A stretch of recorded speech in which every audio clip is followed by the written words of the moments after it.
most recently in our adventure, you all began a quiet approach into the final tomb throne room, uh, where you believed some hellish influence was at work in some way.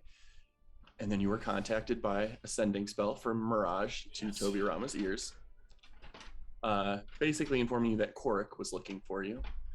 But you pushed onward very quietly with the help of some magical aid from Jiri, and you encountered two hellish hounds, a devil humanoid hybrid, and a reanimated corpse of the king of the Dwergar from these catacombs, Gildren Coreseeker.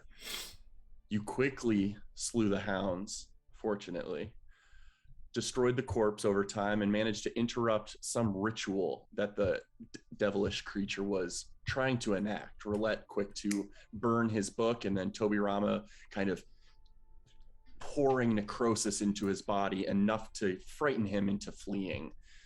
And as he left, all the runes that then you soon notice were etched into every square inch of the bones of the skeletal remains of the ancient Helldrake, Ashardalon, started to fade, becoming inert. On your way out, after gathering some loot and talking and resting for a moment, on your way out, you stopped and tinkered with this kind of ancient anvil set into this dwarven forge. And although Roulette surprisingly thought only a couple minutes had gone by when it was over an hour, she seems to have successfully bound some properties of her flail permanently into it. And you continued your trek back up to the mountain, feeling satisfied in your pursuit down here to report to Alathir. And that is where we pick back up very late evening or so, on Tirdas, the 21st of Sun's Dusk, as you all enter once more the chamber of Alathir, the guardian of this mountain. I meant to have us start on this page, but I forgot.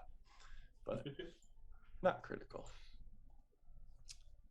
But you now arrive, coming out from the side entrance where a series of steps kind of led up into their chamber. And as you kind of walk into the space more, you can see Alathir standing tall down near the entrance, speaking to a familiar form of Korik, the Seneschal of Sky. They seem to be engaged in conversation. Let's go say hi, guys. How many? It was like a couple hours that we spent walking back up. Probably 6 or so. A nice chunk of hours, yeah. Okay. What do we talk about for 6 hours? That's a good question. I spent most of the time just like swinging my flail around. I spent a lot of the time running ahead and watching Jiri approach and leaving a little trail of fiery smoke as I ran ahead. Very well. Well, as you guys kind of approach here, they both do take notice of you, turning their heads toward you. And Alathir speaks. Oh, it appears our guests have returned. Oh, yes, great God. These individuals have proven time and time again to be rather cunning and competent. I am pleased to see they have now demonstrated the same to you firsthand.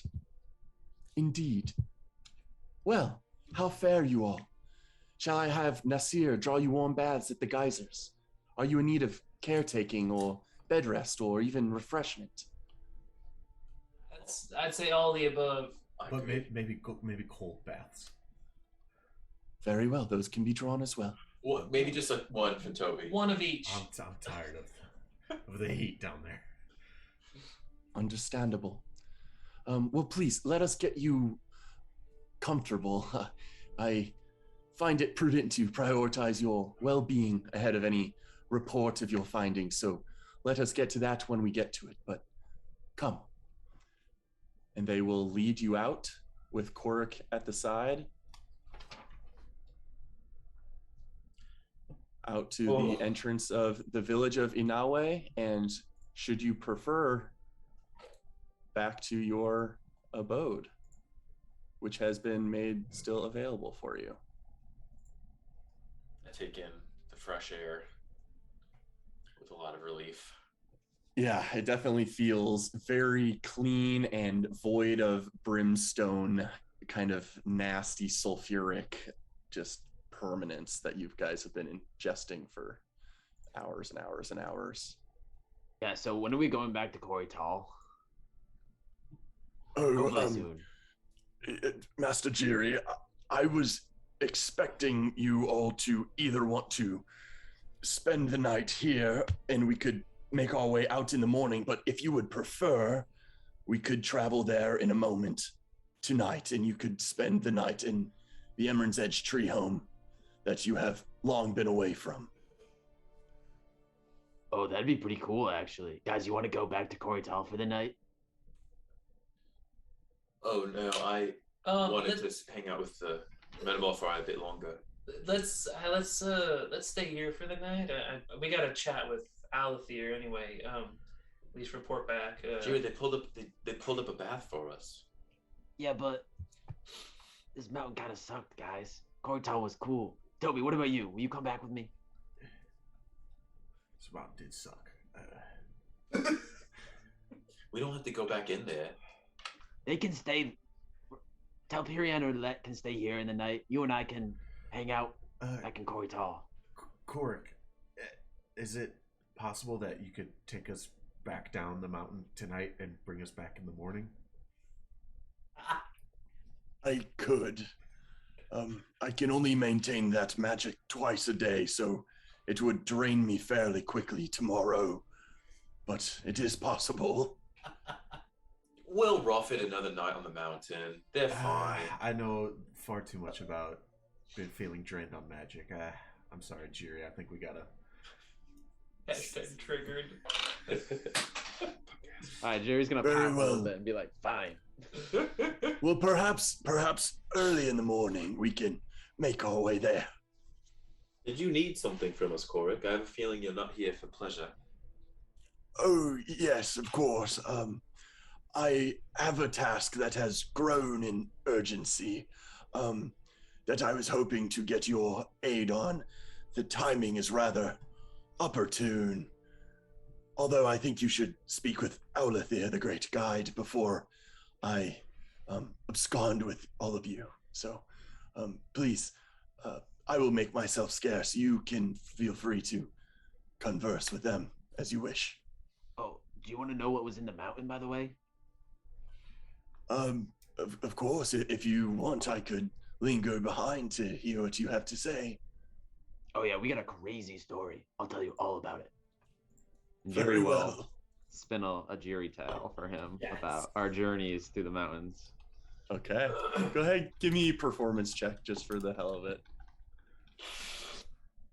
Are you embellishing details? Of course.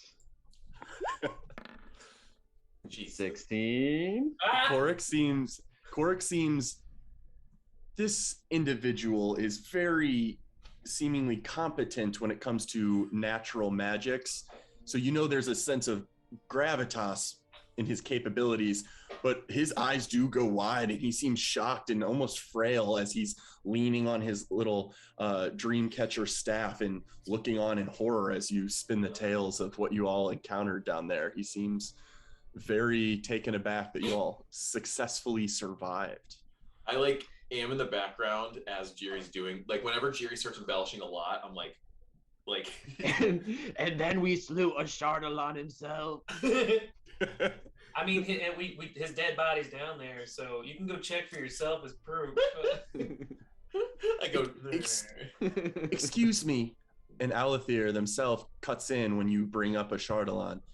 What, I feel both of your stories didn't quite align there. What was the nature of a Chardalon down there? Were there his remains? Wait, was Alethir here the whole time? Mm-hmm. I thought it was just Korik.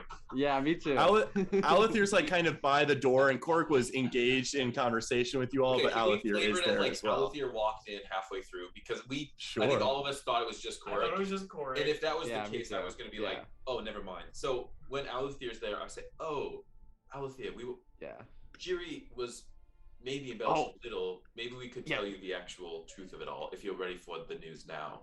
That was just a song Yes. I'm gonna make a minstrel write for us later. I don't know.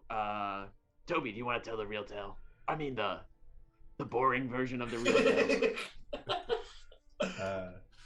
Toby will explain how there were remains of a Chardalon down there, hidden in the rock behind the throne room of the great Dwaegard King, and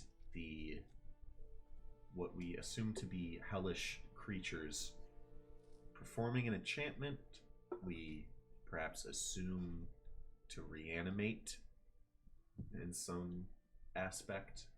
When you do that, I'll take out. Did you grab the burn book? I know one of us grabbed it. I think that was Roulette, probably. It was either me. I would have guessed Roulette. I forget if it was me or Jiri, but I think it was me grabbing the book. So I'll like nudge you to grab it. I think you tried to get me to read it. That was it. Me? Wasn't it not in a language that we could read? That is correct. No one could read. I think I levitated it into the bag of holding because it was kind of warm and we didn't want to touch it. I thought we all tried to read it. I did not try. No, those are the scrolls that that Toby Yes. found. Yes. Well, when you're Yes, mentioning the book, those were written in a runic equation type cipher that only Roulette was able to identify, kind of parse out how to conjure those effects. when Jerry's talking about, or when Toby's talking about the book, I'll ask Roulette and we'll fish out the tome that we burned and present it to Alathir. They will take it graciously. Flip through it a little bit. It would take me some time to study the nature of all of these inscriptions in the text, but it is certainly written in the language of the devils, Infernal. It also appears that some of it has been damaged, so I cannot perhaps ascertain all of the implications of the magics being conjured. But if first of all, if you successfully stopped hellish influence from reanimating the skeleton of Ashardalon, you have done this mountain, nation, and realm an enormous service. You have my sincere gratitude. This venture was something I would have tended to in some way. As I have stated before, I cannot stray far at all from my chambers. I am bound by an ancient pact to protect that place, but I would have had to, over the next months, found enough of our acolytes willing to brave the depths below, and by then it may have been too late. You have won my favor this day. I will confer with the Beast King and let him know of your success, and this will come back to you in a good way. And, Quick pause question. I know you did a history check to learn about Tiamat, or someone did. I did. Did you share that with us? Yeah. Alathir, thank you. That does mean a great deal, and I think, given what Eridon's going through, favors are more valuable than anything else at this point. My only when you talk to the Beast King, we did stop whatever that creature was doing down there, but that creature wasn't the head honcho of this whole thing. He referred to a mother of sorts. He was doing this ritual and he said, I have to finish this. Mother will be mad, or I have to do what mother says. And I'm thinking Chardalon, and if this is the big dragon thing, and Chardalon's mother was Tiamat, if Telperion tells it right. That is correct. Ashardalon was the warped. When Tiamat and Bahamut fought long ago, eras ago even, and Tiamat was imprisoned in the first layer of the Hells, she took warped appearance and became enraged, and those magics of that plane infused in her an enhanced elemental sense. In some ways it poisoned her, in some ways it made her stronger, but she is bound there nonetheless.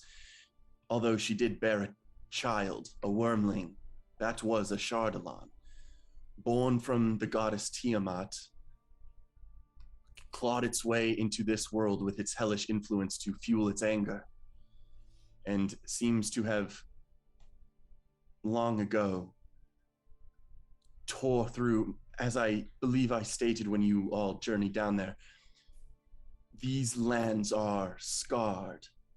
There are tears in the veil here, so to speak, where the river Styx flows more violently and allows those from the Hells to possibly slip into our world.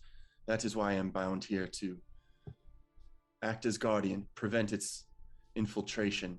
But Ashardalon managed to claw its way through some 1,000 or more years ago and was eventually slain by the ancient Dwergar. Are you familiar with... If the devil creature you came across referred to a mother, I have no way of knowing what its circumstances may be, but perhaps mother with a capital emphasis could imply Tiamat herself, if she has a cult bound to her service, trying to break her free even. Or it could have to do with the blood war. Pardon? Tell me, were there any other creatures down there? Any demons? Any archfiends? We ran into several things. First, well, there was little rock men, but I don't think that's what you're talking about. We ran into a massive lava worm. Oh, but I think that thing just lives down there. And it was burrowing around, and we evaded it. We ran in the devils. There was a salamander who referred to a king. Said, "Protect the king." But that was before we ran into anyone devilish. He attacked us. What was the nature of this attacker? Primordial. He spoke a dialogue of primordial. I'm not as familiar with. Like a salamander on two legs. It could be the case that those were ancient armaments bound in place to protect this chambers of the Dwergar down there. If you made it as far down as that, perhaps that is not related to the devilish influence, but perhaps just some long remaining protections in place for that location. From there, we ran into several cultists who were devilish in appearance. Very attractive. They had reanimated some of the dwarven skeletons, and they also had some kind of beast with whip-like tentacles that we killed. And all of the things, we killed at least 4 cultists on top of the beast. And everything we killed that was devilish dissolved into some kind of black ichor. But Jiri, what were you thinking? Jiri would have said 40 cultists that we killed in the the other version. But Jiri's like, okay, so this battle between Tiamat and Bahamut, Althir, were you around to see it? That would have been a really cool battle to watch. No, I am but a distant descendant of the dragon gods that once walked these realms. That was perhaps in the time of creation, eras ago. I know not the details of those circumstances, but when I first was born as a wormling, it was long understood lore that Tiamat was already bound to the Hells. But she has plotted her escape for thousands, millennia of even eras long. And this, just to confirm, this blood war you're talking about, is this just like this eternal feud between Bahamut and Tiamat? Or is this something more recent? No, that is something else entirely, perhaps as ancient in nature. And I am not fully up to speed on the inner workings of such cataclysmic, violent struggles, but the Blood War is a long-running feud between the devils of the hells and the demons of the abyss. Oh. And the nature of those creatures is foul and strange and dejected from our world, and that is why when they are slain, they reduce into ash and sludge and ichor and rematerialize after a time in their own plane. They cannot be killed here, but only in their home plane. As well as there are other planes where the devils and the demons fight for control of mercenaries. I am curious if the beast you encountered, different from the Devilkin, may have been a Yugoloth of some kind, from other planes entirely, that the devils or demons can conscript into their service for reward, of course, but many times demons and devils are too above casual conflict and bloodshed. They like to make others do their grunt work for them. I wonder if that is what you encountered, but I have not seen many, if any. The cultist we killed was commanding it with a whip, I believe. There was some kind of, it didn't seem like an equal partnership. Well, We also collected a few things. Before we get to kind of the show and tell portion, and I mean this as seriously as possible, Alethea, do you have a side in that fight? Or is this kind of, let's sit back and hope they kill each other? I believe fiercely that inaction is worse than action on the wrong side. However, action on the wrong side can lead to trauma, heartbreak, wounds that never heal. It is difficult to say whether the devils or the demons will someday be victorious over the other and what that may mean for other realms and planes, but I do not wish to be neutral entirely. I would rather take a stand in some fashion. But as is the nature of the ancient pact upon this place, I cannot leave. I am bound to protect the infiltration of the hells specifically through this mountain, where the veil is weak and the river Styx flows the most violent. Understood. well, as I imagine you've already intuited, as you've just explained, due to the nature of the creatures we slew down there and how they decayed, and that last one who vanished, I would imagine they will return at some point. I don't know what that means. Or maybe they'll decide it's not a worthy venture in helping their side. But based on what you just told us, I can't imagine we've finished solving the problems that lie beneath this mountain. I heed your warning, Tobirama. Thank you for your service and your guidance. I cannot overestimate the power that Ashardalon once wielded. Certainly now slain, reduced to nothing but bones.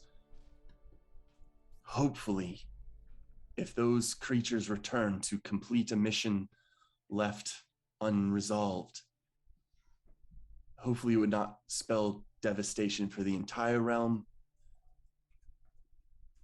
but it certainly would be possible to wreak havoc. I will send acolytes down there and see to the nature of those ruins and see if there is any way we can dismantle the magical ritual, the inscriptions, or destroy the chambers, we will look into it.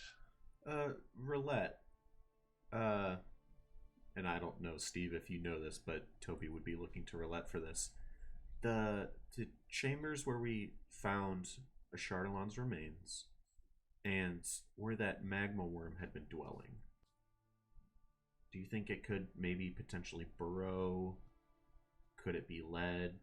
Could it destroy those bones and living it out its own existence? I mean, If I may, a bit of insight. My mind was pulled toward the nature of Ashardalon and that influence there. But there has been long living a worm, as you have stated, far beneath this place that burrows and churns the earth and keeps it fertile, prevents the nature of the lava from boiling to a critical explosion. Sheeleth has been in service to this mountain for centuries. I am surprised to hear that you encountered her. That means she is far closer to the crust of the earth than she has been in some time. I know not the nature of why that may be, but it is not something I am immediately fearful of. But We're gonna have to change that part where we said we killed the giant worm. fucking knew you were gonna say that. No, Alethea, we did pass through, I don't know if it was a temporary lair or something of Sheeleth, but we decided to let her be. She seemed, at least at the time, a pretty docile creature, and didn't need to bother her too much. But Also, like she could destroy us without. even but thinking. Toby, to your Toby, to your question, I mean, I think I couldn't tell too much, but I just feel wonder like if maybe she could be an answer to fully thwarting those plans. If she could be guided before being led back deeper, if that is where she was intended. well, let me first say that your wisdom in not engaging her in blows very surely saved your lives. Although she does this world a service, she would not have hesitated to dismantle, cover in lava any trespassers in her way. She is still in nature a feral beast. And onto your point, Toby Rama, she also likely could not be given direction to aid us in our intellectual pursuits. I prefer to let her be. If she, in happenstance, cripples the structure holding up the Dwergar Citadel, perhaps that is to our advantage, but I don't know that we can account for that or lead her in that direction. Well, Oh dear. We took a piece of what they were trying to get at. The leader was trying to cast a ritual and had covered the head of the dragon and a lot of its bones in glowing runes. And Roulette here burned the book, which interrupted the casting. But they were also trying to excavate other parts of it, and we brought this back. And I want to reach into the satchel and pull out the tailbone. sure, you know it's in there because I probably told you. Okay, sorry. Did you? Yeah. Yeah. And I want to show it to Alethea. Can we, for my reference, can we do a quick inventory of what pieces of Ashardalon you guys have? Because you have about a 6-inch tail spike. You have, I think, a sliver of a rib and possibly 2 teeth. 2 teeth, yes. Okay. With 4 things, yeah: tail, rib, tooth. I'm only bringing Jiri out Jiri is in possession of the tooth. And that's not to mention the bones of the dwarf that we need to go back and smith, and we're not Jiri, talking about that. Actually, yeah, Jiri would have one tooth. I would have put the other tooth in the bag because I wanted one for him, one for me. And I traded you the rib for the tooth, I think. Oh, okay. Then the rib, tooth, tail would have been in the bag, and I'll pull out the other two to match Jiri's to get a set of 4 things. Jiri is keeping his tooth because he would have mentioned in the 6 hours that he wants to add it to his bling, his necklace. I just take out the tailbone. I don't know if you. I'll take out the rib and the other tooth. Okay.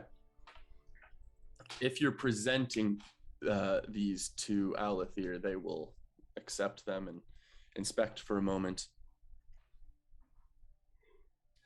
This is, without a doubt, ancient dragon bone. I see a portion of some damaged inscription. Perhaps I can make use of this or provide it to the Beast King so that he may have it studied and perhaps deduce, if anything, a nature of what that ritual was intended for specifically. What part are they looking at when they say that? A chunk of the rib, the sliver of the rib. Okay. The teeth were not engraved with the script. Alathir, yeah, I mean, feel free to hold on to that. And I don't really I don't think any of us have a need for this ritual book, and I think it'd be much better in your hands deciphering whatever it is. So feel free to hold on to that book and this rib if it helps piece together anything of what we're doing or what we're looking against. I will gladly accept your offering, and I am sorry I don't have tangible rewards to give in transaction, but I do promise these deeds will be relayed to the king. I will converse with him, and this will come back to you. We found something else that I think you should look at. I look at Roulette and I think, can we show her the egg? Oh, well, I mean, Alathir, we did stumble upon some, for lack of a better word, loot down there. It seemed like these devilish creatures were collecting some gold and platinum while we were down there. But I'd found that we did find one other rather large, ostentatious thing that I mostly want to confirm with you isn't, I don't know, cursed or anything like that. Well, this is gonna be funny. I'm gonna open the bag and I'm just gonna like reach in, and I'm not gonna pull it all the way out because I don't want to, because it's a pain in the ass, but I'm just gonna like lift the egg so that the top like third of it peeks out.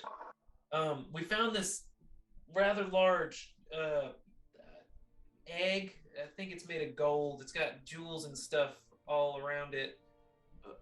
Toby Rama, as soon as Roulette starts pulling this out, your passive insight does catch a reaction from Alathir. You hear a very small, trying to be concealed inward gasp as their breath catches a moment, and their pupils do dilate momentarily. May I? I mean, I can get it out. It's a bit of a stroke. Hold on. Just hold there for one moment.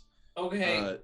Alathir walks forward for a moment, lays a hand, and then immediately, quickly pulls it back. Should I not be touching this? It will not cause you harm to make contact with it. It's the implication that frightens me. What's wrong? That is not merely an ornate decoration. I drop it into the bag, but it's gone. It's in the bag. My hands are up. It seems to have been coated in gold plating by the Duergar, a practice not uncommon. But it would seem that Ashardalon, before meeting its demise, laid a hellspawn egg. See, One. Roulette knew this. The nature they of buried it with the king. timeline would hopefully suggest that it is fossilized, perhaps, but that is very seriously an organic egg of a helldrake. Ugh, I knew this. I should have said something. You know, that does make sense because something that big, solid gold, would have weighed a lot more than 20 pounds. What's odd is that the devils ignored it or left it, or they hadn't seemed to move it from where the dwarves had left it. It is perhaps possible they did not know the nature of the fact that Ashadalan had bore an egg. Perhaps they thought it some crude decoration by mortal creatures of this plane. I think it is possible they did not know of its significance. I don't have immediate solution coming to mind of how to address its existence, but at some point it should be considered to be destroyed. And the nature of its mother would mean soaking it in magma would not do the job. Okay. Was the Shadowlan Oh, the An ancient red dragon, spawn of Tiamat, and warped by the hells. and was they laid the egg? I don't It think would appear traditional so. biology. I don't think traditional biological means come into play here. I think this is, if an evil Helldrake wants to have an offspring, they're going to have an offspring, and Yes, here it is. Well, here it is. Dracobiology is rather unique across organisms, for sure. So we'll just Here. Were you there when Ashadalan was killed? I was not. I was alive for his reign down in the depths below where the Dwargars, not only their catacombs that you explored, but their cities and citadels laid further beneath as well. As I have stated, I am bound. Sometimes it feels like imprisoned in this mountain peak. I cannot stray far from here. So I could not myself venture down that far to wage war against that ancient drake. I don't know if I even could stand up to their greatness, but How was the ancient drake killed? Do you know specifically? as I understand it, a war of the Dwergar was waged, and they managed to claim the life of the beast. I think that the door down there showed us the king that he. Oh, and I know his name too. The king killed him. Kegaruda was the dwarven king, The Kegaruda. or the title of the dwarven king. That wasn't his name. Gildra. Kegor. Kegaruta. I wrote it down. Anyway, I believe that he used a maul and opened Shadalan's chest and destroyed or claimed his heart. He was called the Core Seeker. There's Gildron, Dwarvish Kegarusa, Gildron Core Seeker. You used them all. Very well. You were represented down there too on one of the doors, I believe. In what way, may I ask? Well, there was a figure with long hair, and the dwarf. Here, the dwarf was killing the dragon on the door. Interesting. I would not have guessed the ancient Dwergar would have been aware of my presence high on the mountaintop above where they reigned. Yeah, they Fascinating. wrote, "He lies eternally, our adoring ancestor Kegaruza, Gildrun, Corsica, King of Derendor, and Bane of the wicked Cinder."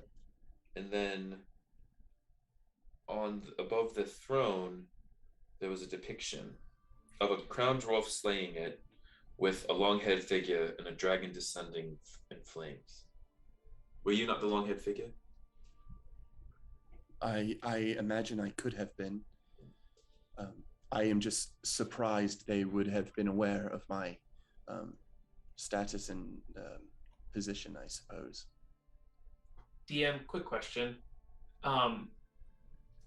It's us, Alathir, Korik. Is Nasir with us or anyone else with us?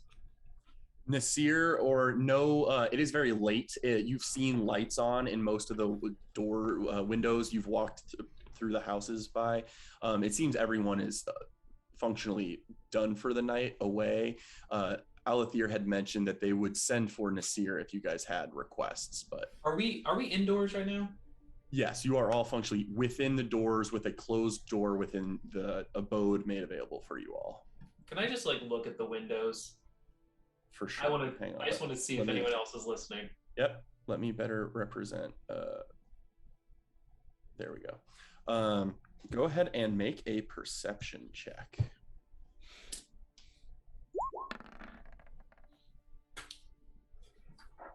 You don't appear to see anyone, pulling back a shade or peeking out a door or hiding down the street. Nothing like that catches your attention.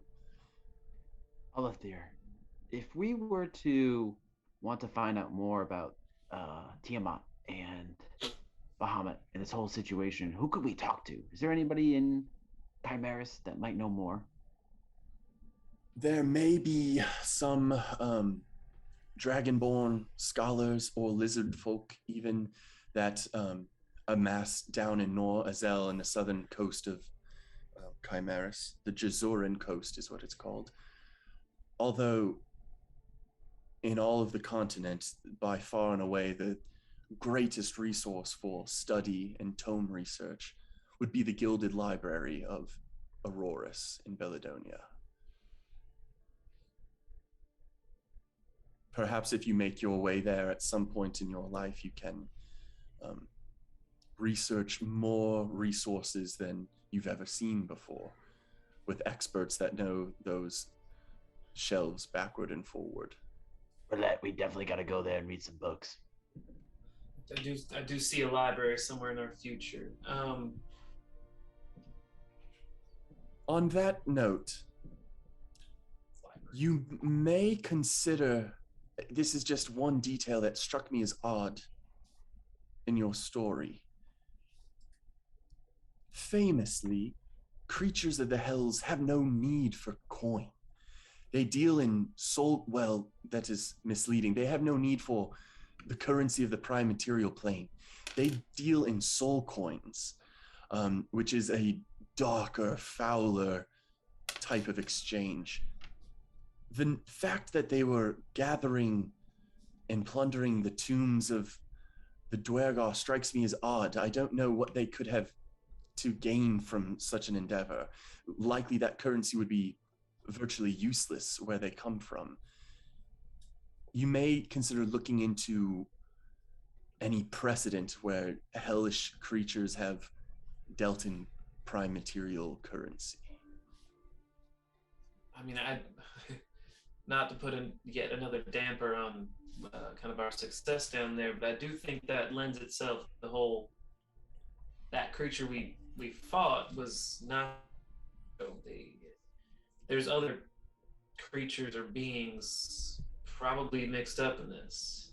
I mean, someone or something that values prime material currency is gonna come from the prime material plane. So maybe it's payment, maybe it's material sacrifice or something. But I do think this web is a little bigger than what we saw down there. Yes, a sinking feeling comes to me and grabs my stomach. What you say logically suggests that they may have influence outside of this mountain.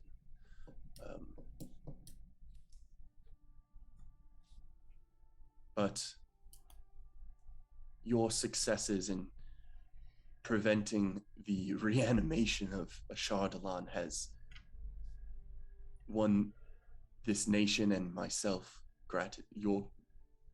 I appreciate it.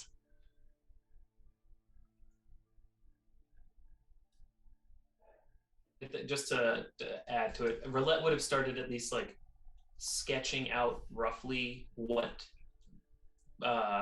Big Bad looked like, along with the three things: Big Bad, the tentacle fuck, and then the salamander thing. Just roughly drawing them, sharing that with Alethir. These first two were more the hellish things. I think I don't know. The distinction still kind of goes over my head a bit, but this thing, this gentleman, this was the one who was holding that book. He was the one trying to perform whatever ritual was going on, and I don't know, might come of use to commit him to memory if he ever happens to stroll through these front gates and have a conversation, although I don't see him doing that. But just to at least, for you and whomever you trust, have a visual reference. Thank you for your diligence. Well, I thank you for taking the time to see me, accommodate my request, and give your report. You have lent service to this nation you do not know the implications of. I do not mean to take more of your time unless there is more you wish of me, but it appears Master Korik may have something to discuss with you as well. So if there's nothing more, I will take my leave and perhaps settle down for the night. Just one quick question. We don't have to worry about the egg hatching, right? We're all good on that front. I suspect an egg 1,500 years or older should, in theory, not hatch. I just wanted to make sure. Jerry, that was a good question. I don't want this. There's only so much this bag can hold.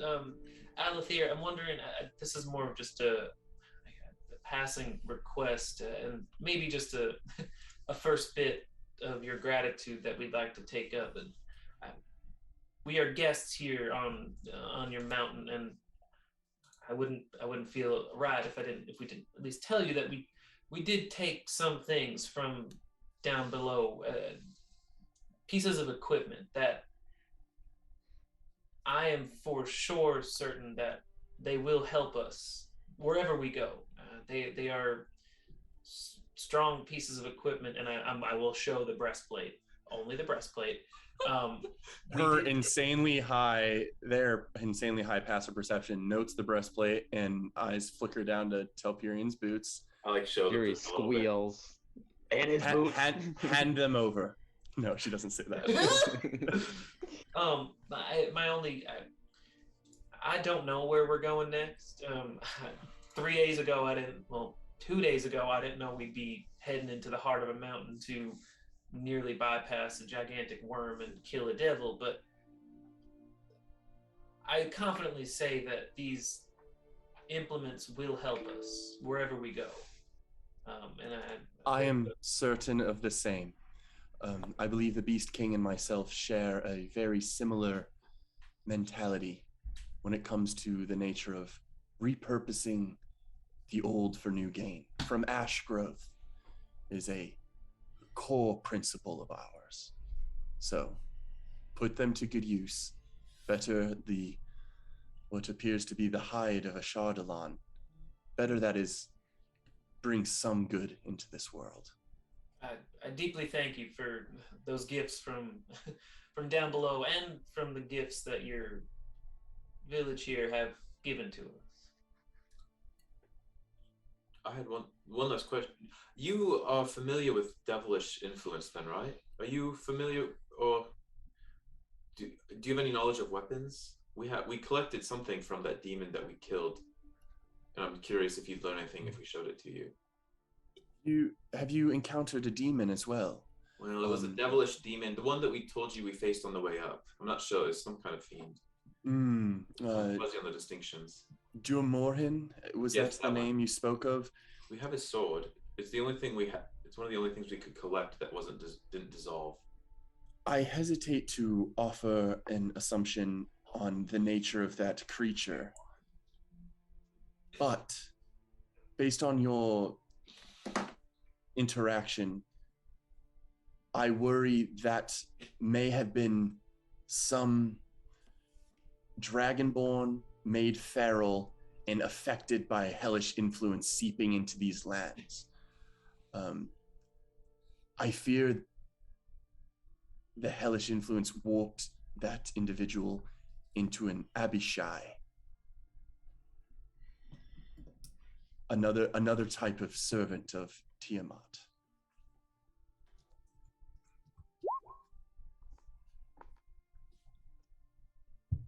I cannot speak to Abishai are usually birthed or forged in the hells, but there are circumstances that could allow for one to be created out of a mortal, specifically dragonborn.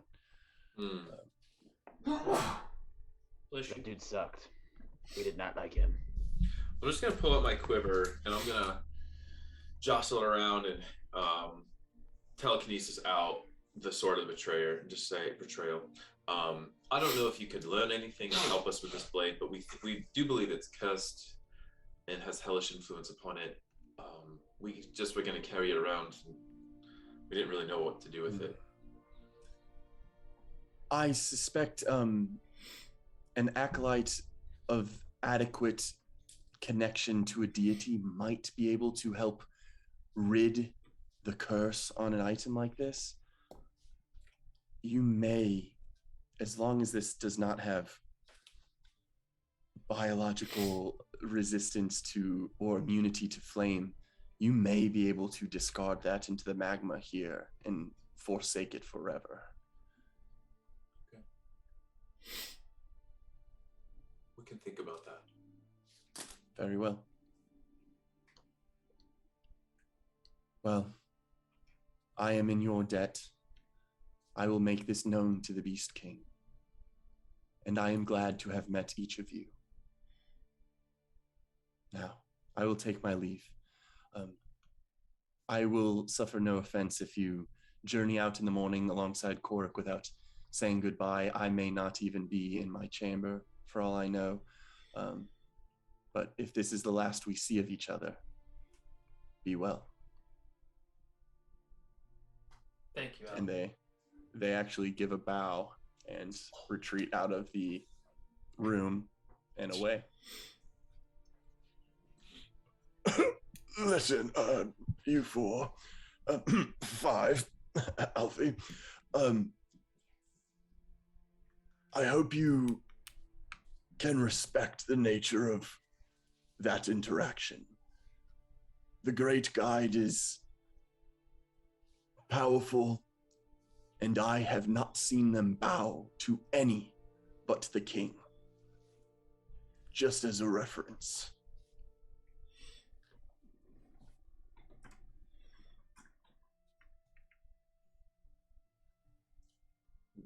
Respected and noted. Yeah, we'll have to add that to our story. Then we get a bow at the end. It'll make it just as believable as the rest of it.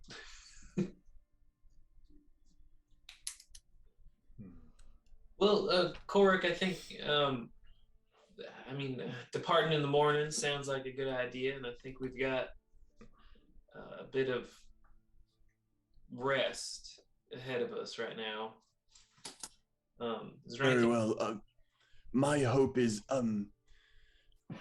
I am eager to divulge the nature of my request, but it does not need to be this evening. I would that you would rest, recuperate. Perhaps in the morning we can speak, or even back in Korital when we travel there in the morning. But there is a sensitive nature of this task, and opportunistically, the timing is rather opportune for your chance to win over the Herald of Caneloft, one of the three heads of Chimeras. Cork, last question before we go to bed. Are you taking us straight to Caneloft? Are we doing Corey Tile, or you got... It is up to your preference. I can make two, shall we say, cross-national trips per day. So we can, if you would prefer to stop off in Corital, rest your bones for a minute at the Emerald's Edge, perhaps see to any business you may have over a few hours there, then we can make our way into the Caneloft jungle. Few hours? I thought we'd get like a vacation. Aren't you guys tired? The nature of my request requires more urgent address than days. But if you do not wish to go along with me, I will have to confer with others, and they will likely see to the task, and it will just be an unfortunate missed opportunity to get you in front of the Herald as soon as possible. Oh, no. Definitely don't want to go that far. We'll definitely be there on time for the Herald. It's just, I don't know. We're kind of tired. That mountain was really hot, you know? I understand. Well, Maybe let's let you all rest at least for the evening. We got beat up a lot.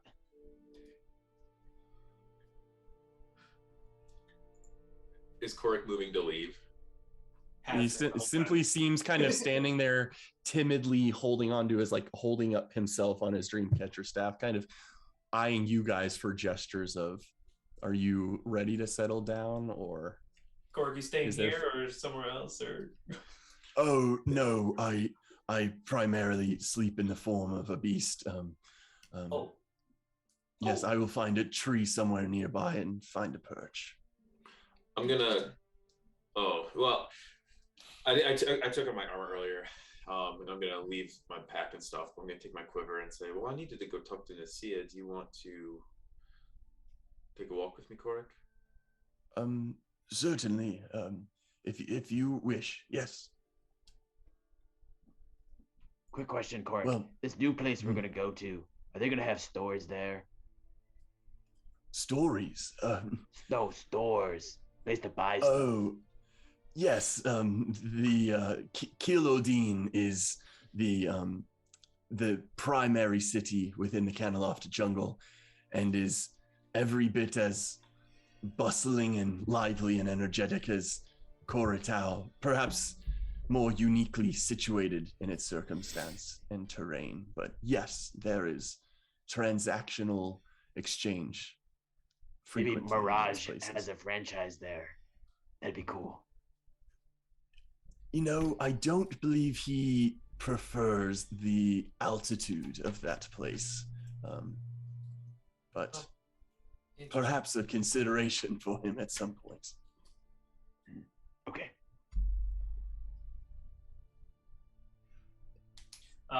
Very well. Roulette's taking off armor and stuff and examining the wormhide stuff. Just cleaning it. Okay.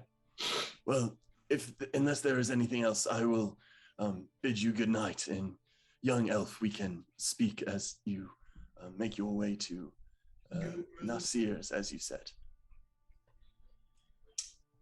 I'll follow You, Cork out. yeah, he will slowly nod his head toward all you and head out, and you are free to, free to follow.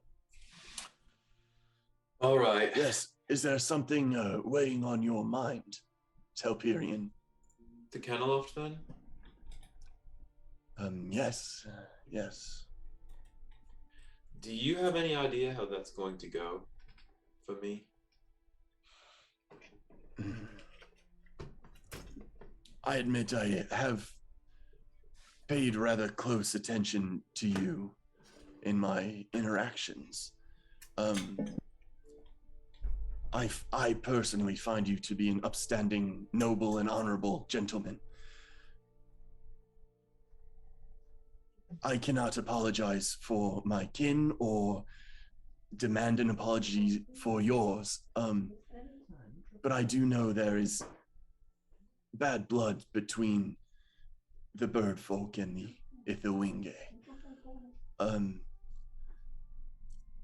I think the nature of my accompaniment, as with the fact that the Herald and likely all of the bird folk would know of the famous four winds traveling through their nation, you are not immune to rumor and tales of glory. Your exploits in the gauntlet certainly didn't hurt. I do not think there will be any open aggression toward you. That I am certain of. As for slights against your kind or belittling you or quips of that nature, I cannot anticipate.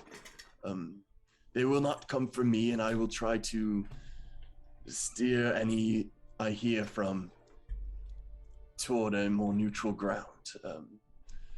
Are you comfortable venturing into those lands? Not quite, but I've been anticipating it for some time.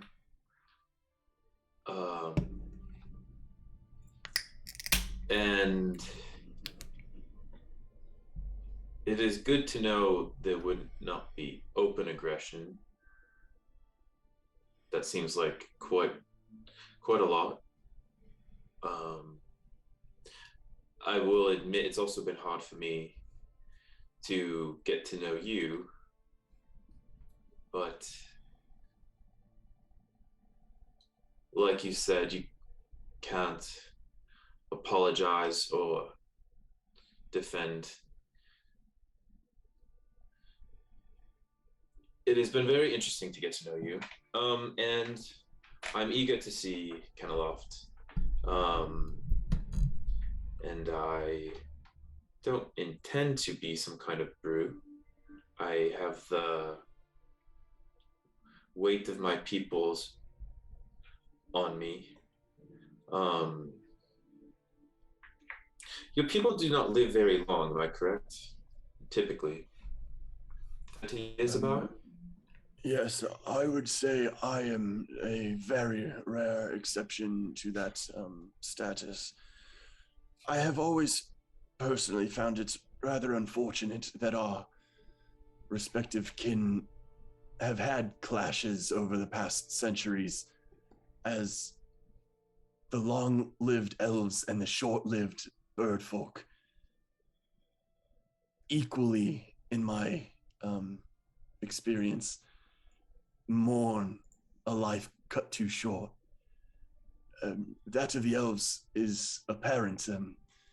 Even 500 years of life is only half of what you are promised in theory, whereas the bird folk live such infrequent lives that even a year cut short is a devastating percentage that they should have had. It is two opposite ends of that spectrum, but I think the reverence for life is more powerful in those two kin than most I've encountered. But yes, it is true. Well, I am excited to get to see that reverence for life up close in a new way, besides the ones I've seen. Besides the ferocity I've seen your people are able to defend themselves with. I suppose that's all I want to ask for the meantime. Very well. Well, if you've...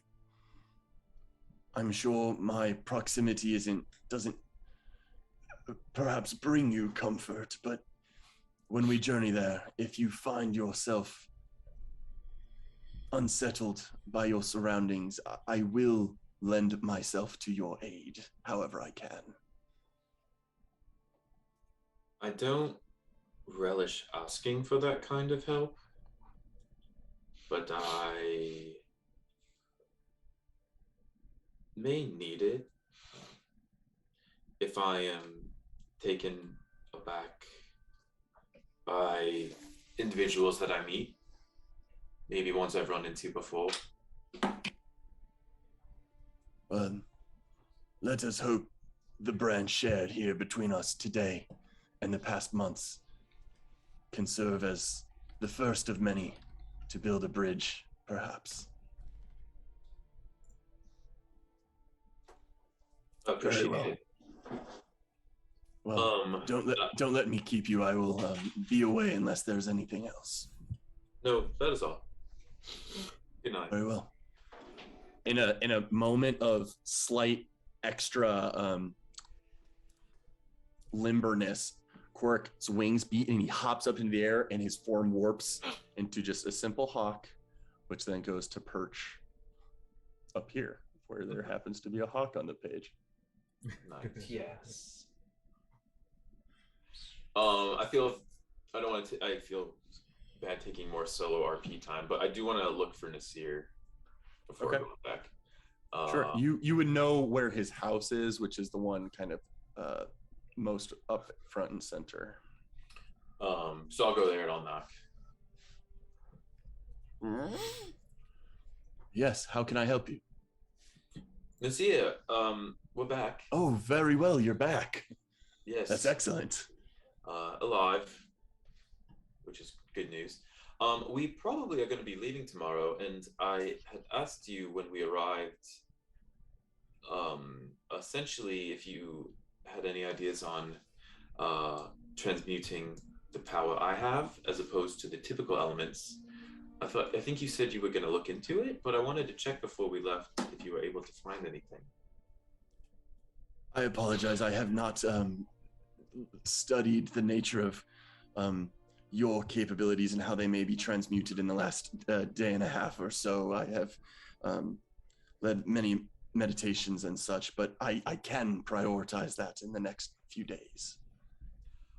I mainly just wanted to check in before we left. I don't know when we'll be back, but if it is something you have time for, but probably not something you have to urgently rush to since we'll be gone.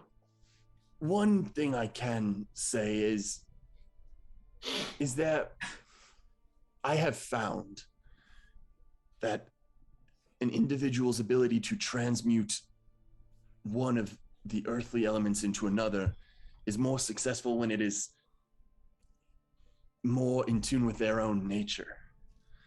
For my example, myself, conjuring lightning is innate to me, but I find the careful and fragile meditation of frost, the delicacy of snowfall, to be more in line with my personality, and I find it easier to accomplish that. Is there any nature of your own personality that you find core to your being that you could consider in alignment with some version of an elemental status? That's a very good question. Because now that I think about it, the energy I can use now is probably very in line with my own self. My sword has some energy that's different than mine that I'm able to replicate in a different way, but I'll have to think about that. I don't know that we have never succeeded in transmuting the properties of a tertiary tool. It must be innate for the transmutation to have any effect. But if you find that your own capabilities already align with your sense of self, then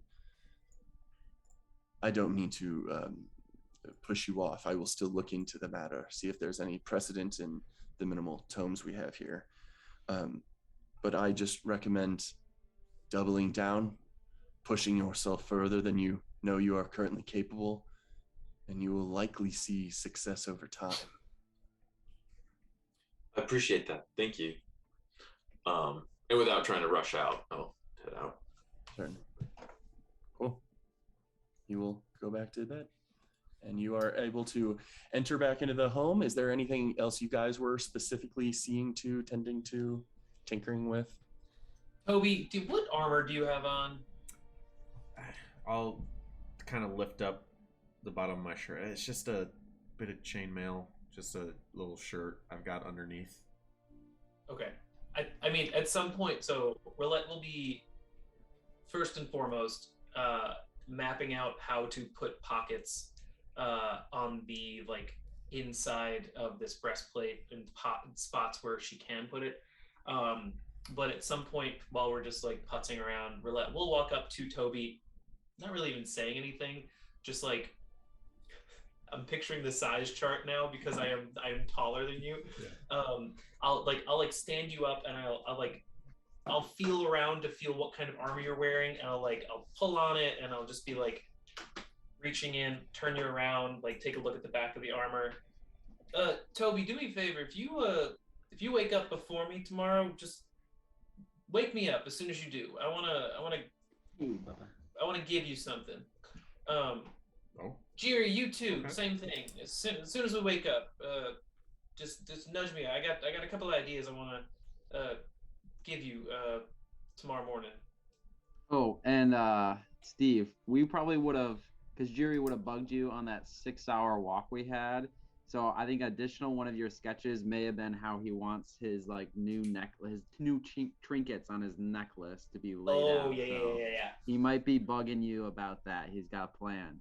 So I don't know if it's bedtime for you right now, but he would be wanting to, like, if you have projects to work on, he'd want to help you with that so that you could get to his necklace sooner.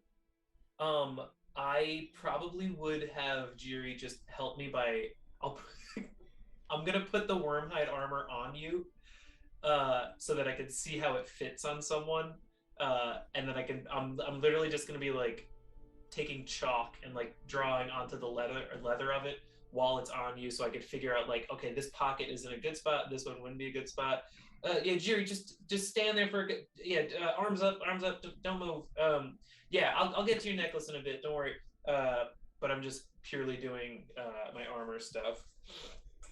Jiri's torso is definitely like longer than Toby, but Toby's pretty skinny, right? Like Toby's pretty light. Mm. Well, so yeah, this is dwarven armor, so like this doesn't fit you at all. Like a crop top. Well, it is like a breastplate though, so functionally it's not like plate armor that's customized to every dimension of their body. It is like a central piece that is bound to leather and has straps. So it actually, out of all dwarven armor fitting someone, this has the best chance to accommodate different builds. It is a crop top though, Jiri. You are correct. It's like a boob plate. But that's the only thing I'm doing. Cool. Yeah. Anything else? All right. Well, unless there are other things that want to be pursued, you guys can give yourselves a long rest.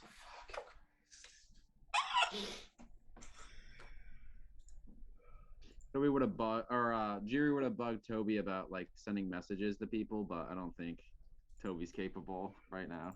That influences things, and Toby's listening to it. He'll be like, I guess I could do that tomorrow for sure, but I just let's sleep on it. Give you some time to think about your messages you want to send. Okay, sounds good. It's weird that doing a long rest doesn't reset the charges on my items. That is strange. It never has.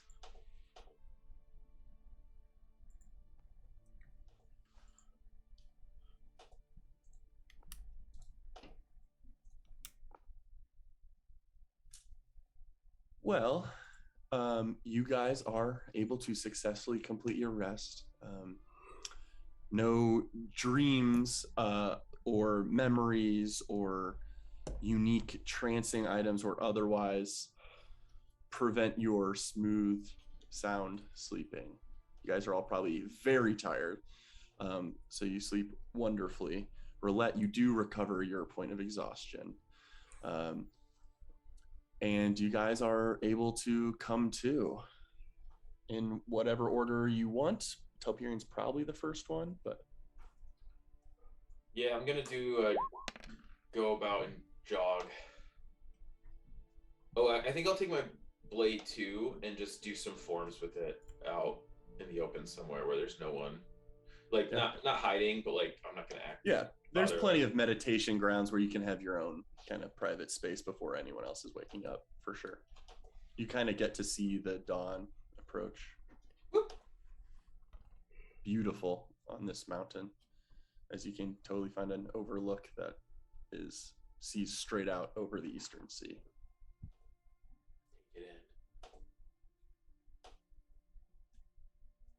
Roulette, And the day is yours. Roulette, can I borrow Elfie? We're gonna go train with Telperion this morning. She barely wakes up, and I don't think she even wakes up. She kind of just like rolls over, and Alfie wakes up and just goes with you. And we go hunting for Telperion, hopefully trying to find him. Yeah, I'm not. You'll be able to. Jerry, give me that ring of yours. Ring. The Four Winds one, the one you made. Oh, okay. Here you go. I'll take it and I'll go back to sleep. Okay.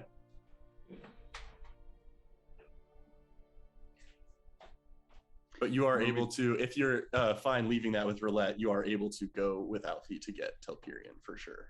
Yeah, we'll just go, and Jerry will just ask Telperion to show Elfie and him some moves. Did you find me? Yeah, and Jerry would be like, Yeah, man. After getting our butt kicks lately, I've realized that I probably should pay more attention in our training. Like maybe I should actually listen to you. That would probably be a good start and good use of our time. Mine Okay. specifically. I feel like I've turned a new page. I'm ready to learn, Telperion. Ooh. And Elfie's Alright. here too. He's really Wow. good. You should see him. He's got like a left slash down. All right. Why'd you bring him? Because we're both gonna train with you. Okay. I don't think this thing can learn. He immediately goes into big boy ostrich mode. Oh, like, the Telperion, that feet- wasn't very nice. The feet just keep going back and forth. Sure. I guess it wasn't. One thing though, before we start, Jerry, is, and I want to like start casually like attacking you with my sword as we go, and just like start moving into. I don't know why I haven't thought of this. Maybe you guys have even brought it up and I just never put it together. I want to see now you guys in Star Wars art form. You guys have a droid, a lightsaber, like several magic items that light up. Like I'm like, holy shit! Like Roulette's like a blaster, but it's a wand. But it's like you guys are. all of us. Yeah, I'm literally holy I'm shit. like a junk finder and a like Yeah. Accompanied Yeah, by totally. BB-8. BB. Yeah. Yeah, Toby would have a bow, but you pull it back and it fires a laser instead of like a laser gun. hot. But I'll start like just casually sparring with you. And I'll say, we've been getting a butt kicked, but I think it's important to define loss in a combat by life, and none of us have died. So butt kicking is relative when you're attacking things that are extremely dangerous and you come out alive. Yeah, man. I guess I feel like I've easily won every single battle, and these last few have been really tough. So like I said, I feel like maybe a little bit of training would do us both good. All right. Well, what do you want to train on today? Strength, sprinting, swordplay, power. Oh, I don't know. You tell me. You're the teacher. Well, I've got my sword out, so let's stick with that. Show Okay, me. Elfie, you take notes. This is Alfie, advanced. Alfie can take notes. Try to get into my defenses. Try to tap me with your sword, Okay. and he just like swings at you. and I block it. All right. We went with an upward strike, huh? Up and Here, down. you do get a frustrating sense of you do have to clench your teeth a little bit as you say you block it, as unintentionally, as soon as you block it competently, you go as the kind of, you don't get damaged, but the electricity travels through your blade for just a split second, and it's like, oh fuck. Maybe I should give you a different sword. Oh, you know what? Never mind. We'll just keep you. I'll just take the shocks. All right. So, and then I want to like kind of start teaching you about coming at trying to get through my defense, resuming some lessons we done previously, trying to get your sword in past mine by adjusting to where you are seeing I'm ready to defend. How's it? Jiri will pay attention to the lesson this time. Out of curiosity, Jiri, give me an intelligence check. Oh, baby. Imagine. Intelligence, just straight intelligence. Just straight intelligence, just purely curiosity. Come on, baby. Yo! Jiri really is able to set aside distractions and actually listen and learn from Telperion for sure. Sweet.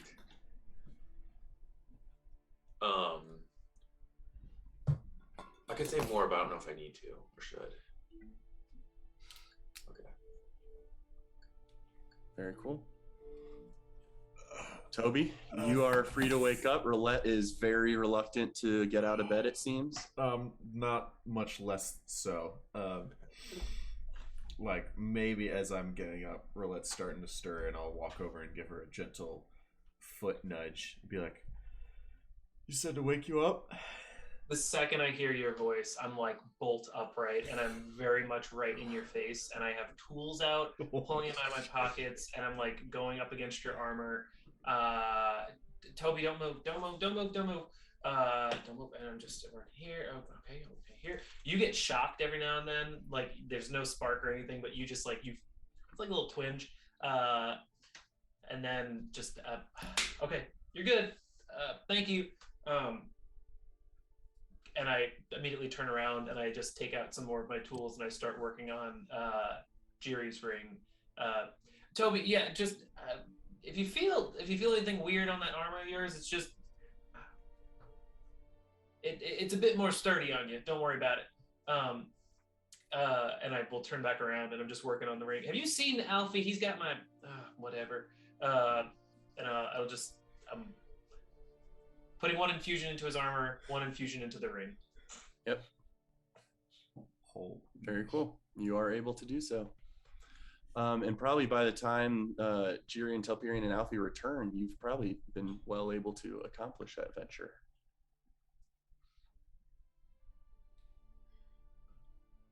Okay, Alfie, we'll practice those moves that Telperion taught me later. Let's go back home. Or no, to the house. Not really our home. Also, Telperion and Alfie and Jiri, as you guys are entering the home, you do see a hawk kind of flying around loosely in the area where Alathir's chamber is.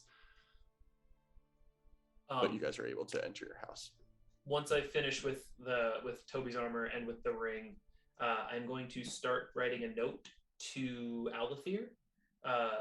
I'm going to take one of the 3 dwarven bones that I have on me, and I'm basically just going to write a note to Alathir explaining what we found outside of it, the incredible danger in using it, and a very detailed step-by-step on making sure that you have one of these bones present, that it was one of the bones of the I forget the fucking guy's name. I literally remembered it 5 minutes ago. Oh, the Allsmith, whatever the Allsmith, the dwarven Allsmith. Did you say where we left his body? Assistant to Kegaruda. I'm leaving one of the bones. But like we left the body on the platform. We did, yeah. I mean, who knows what there?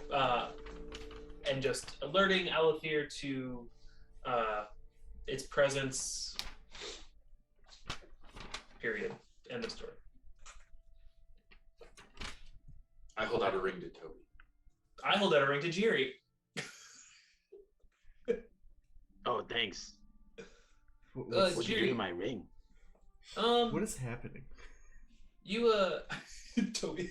It's like Jiri, just I spruced up that ring of yours. I didn't change anything about it because, believe me, I love the way it looks. I love the uniqueness that we all kind of have for it. But I put a little extra arcane juice in yours. Just kind of sit and focus with it for, I don't know, for an hour or so when you get a chance at some point today. Okay, I'll start right now. And he sits down. Okay. Toby, Out of curiosity, also, can you guys remind me who has the primary metal of which metal of the 4 rings? Does Jiri have platinum? And does Jiri Telperion has have gold. silver? Okay, Jiri Telperion has has gold. silver. Roulette has copper. And Toby has platinum. Got it. Cool. I'm gonna mark that down so I don't. And ever the have to- arrows go in specific directions. Mhm. North for platinum. East for South, I think I have east. east for silver, south for copper, and then west for gold. Jiri's is the west gold one. Very cool. And it's 3 lines with an arrow. And he had said that it is the 4 primary winds in Jawland, blow in those directions. I'm holding out the contingency band to Toby, and I say, "All right, Toby, I'm gonna loan you this, because I can't use it as well right now, because of my amazing new boots. But I know you already have a million rings, and I don't know if you can concentrate and bond with this magical one, or if you're kind of loaded up on other magical things. But it lets you heal really quickly without expending magic, and I will always be trying to brew potions of healing here and there. So we can, if you think you could utilize it, why don't you take it and hang on to it for a little bit? If that's something you're interested in. Toby's a little quiet. And then he is just like, "Thank you, Telperion." Welcome.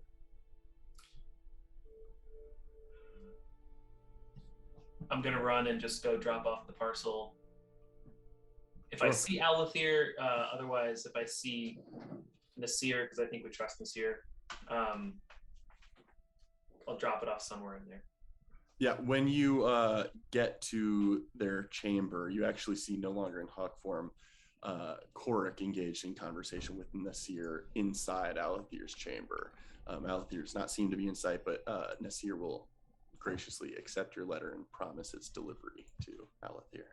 Thanks, bud. Korik, I think we're almost set. If you, I don't know, within the next hour or two, I think we'll be ready to go. Very well. I will say my goodbyes to Nasir and maybe Alethir if I can find them. But very well. Within the hour, I will make my way to your abode. Perfect. Thank you. And over the course of that hour, attunements can be attuned if required / desired. I'm attuning to this.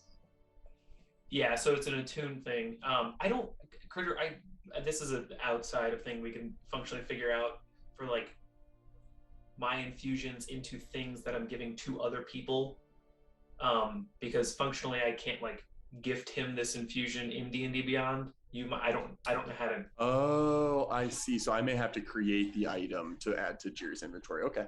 And also, and for Toby, it might just be a custom thing. Like, Toby, you now have a +1 to your AC. That should be very easy to do. You should click on your AC, and then there's like override bonus, magic bonus, blah, blah. Customize. I would suggest doing a 1 magic bonus and say Additional roulette 1 infusion. magic bonus. It just Yeah. applied. Good stuff. If you want to just That's call easy it, for that. if you want to just, if you can can you label it? Yes, I can. I can customize. Well, I'm going to customize the name of the chain shirt to say roulette +1. Perfect. I don't think Tim knows what your ring does. Also, Tim, the ring that you are now attuning to is a spell refueling ring. Once per day, you can regain a level 3 or lower spell slot What does it Damn. cost? Does it cost a bonus action? as an action. to regain the spell slot. Very cool. Unfortunately for Jiri, the enchantment on his fist wraps kind of dissipates over this hour-long period.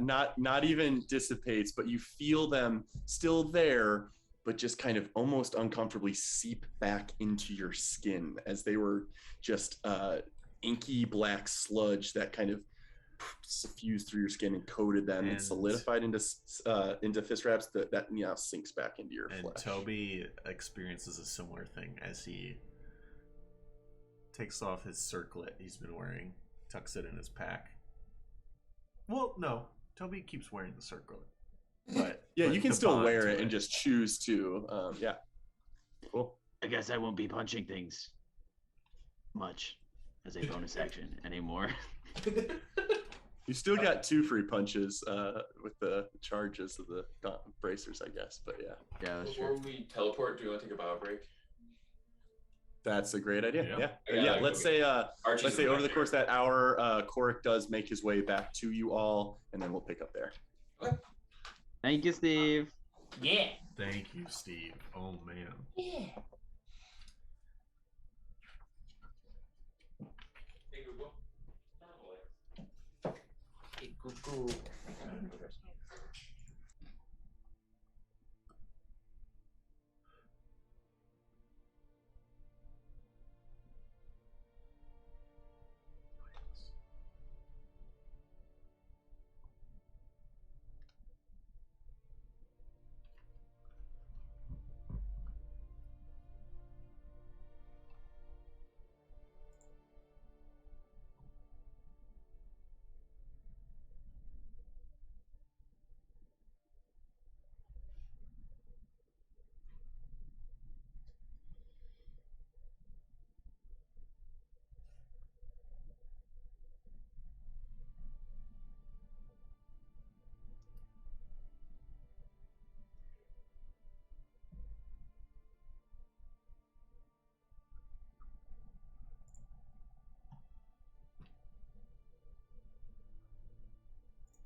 MK, did you have to work today?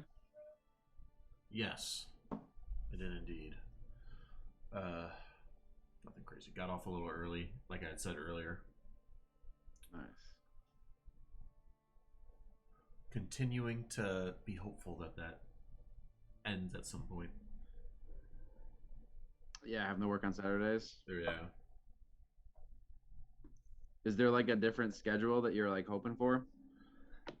I'm off on Wednesdays, and I would just prefer to swap those and just get a normal weekend in. Yeah.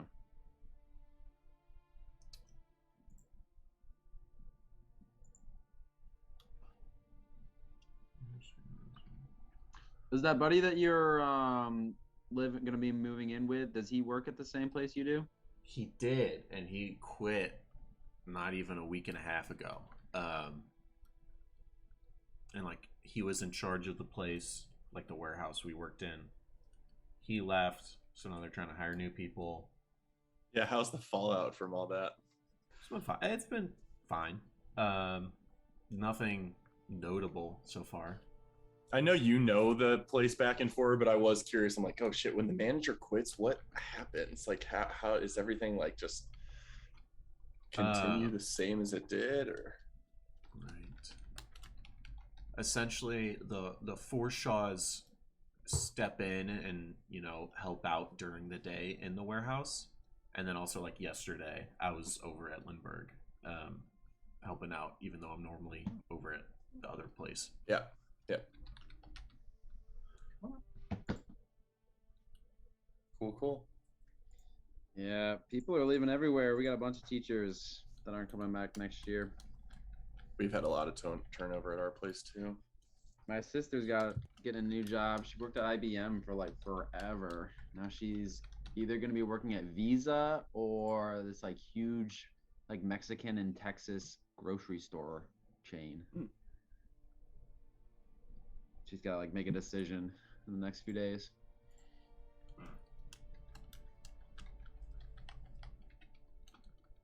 Oh.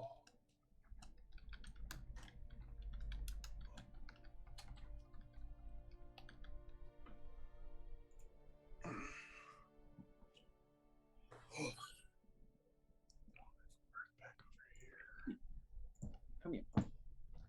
Get over here. Oi! Griff's being a little shit right now. Who's ready to spend at Mirage's? Me, that's why I was hoping he'd be at the next town. I want like Jury has a plan to get his own secret appointment with Mirage. Like a private consultation for magic items. Very cool. Small note within that hour, after Roulette drops off the letter to Nasir, she will make a detour to those 4 pillars.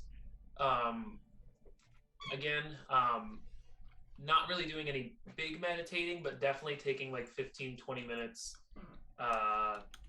specifically in front of the lightning one, as opposed to the fire one, and just like as a reminder, there's no true lightning one. You meditated in front of the fire one, which enhanced your lightning, but there's functionally a fire, wind, earth, and water. Oh. Which just guide meditation. Just because you pray or meditate at one doesn't mean you can't achieve a different effect or something. They're just there for guidance. Oh yeah, she'd go back to the fire one then. Yeah, she would just kind of sit there and, having literally just smithed something in the heart of a volcano near lava, just, she doesn't believe in religious crap, but like this feels like something she should do, so she just sits there for a little bit. I'm glad you didn't say that out loud. I will have you make a wisdom check just for the hell of it. Sure.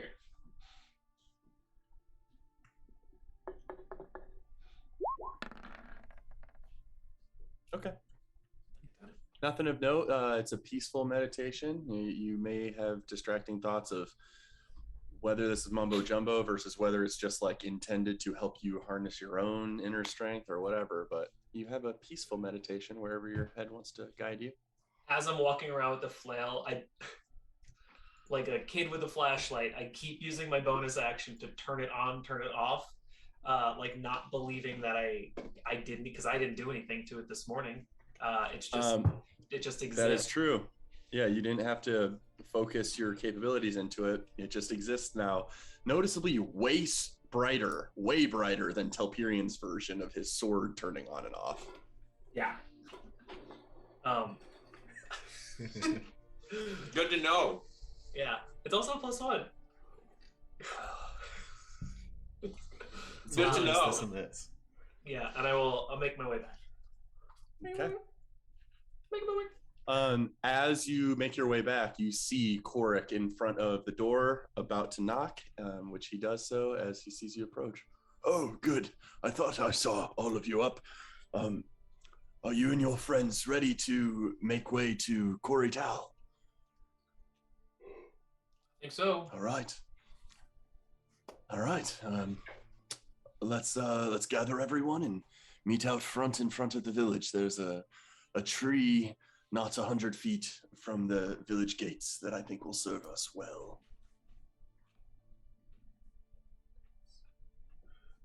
Okay. As we're walking, and carry on. Jiri, we don't need to RP this, but I'm gonna be asking Jiri. So Jiri, this necklace of yours, what do you want on it? I know you want the tooth, but there was a couple other things you want, like a trinket necklace, right? Yeah. Okay. So this is how it's gonna look. Okay. So I'm imagining that the tooth is kind of like a little decayed, you know what I mean? There's like mist, like maybe it's cracked and a little Mhm. and so he's like, Okay. So we're gonna dip the tooth in gold. You know what I mean? Like fill in the cracks and make it like Okay. golden. You know what I mean? Just like in the places where it's missing part of the tooth, make it look even cooler. Okay. That's gonna go on the left side, and then on the right side, we're gonna put Telperian's silver chicken he gave me, and then The what? I'm gonna hold all three Silver together. chicken. Oh, The silver chicken.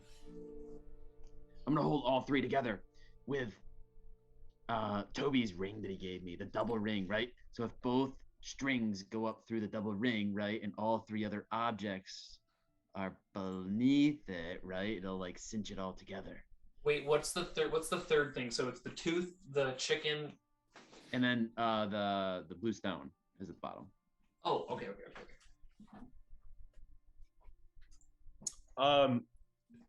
Just for organizational theory crafting, Dragon Tooth's pretty big.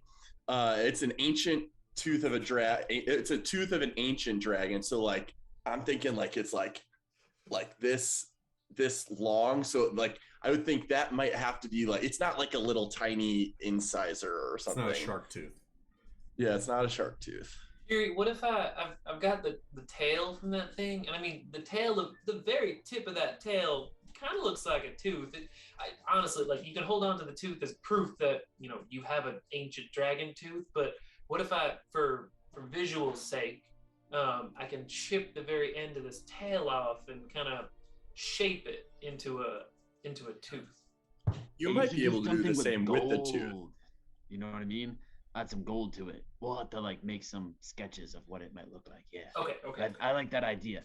We'll save the big tooth and we'll use a little bit of the tail. I'll start sketching some stuff up.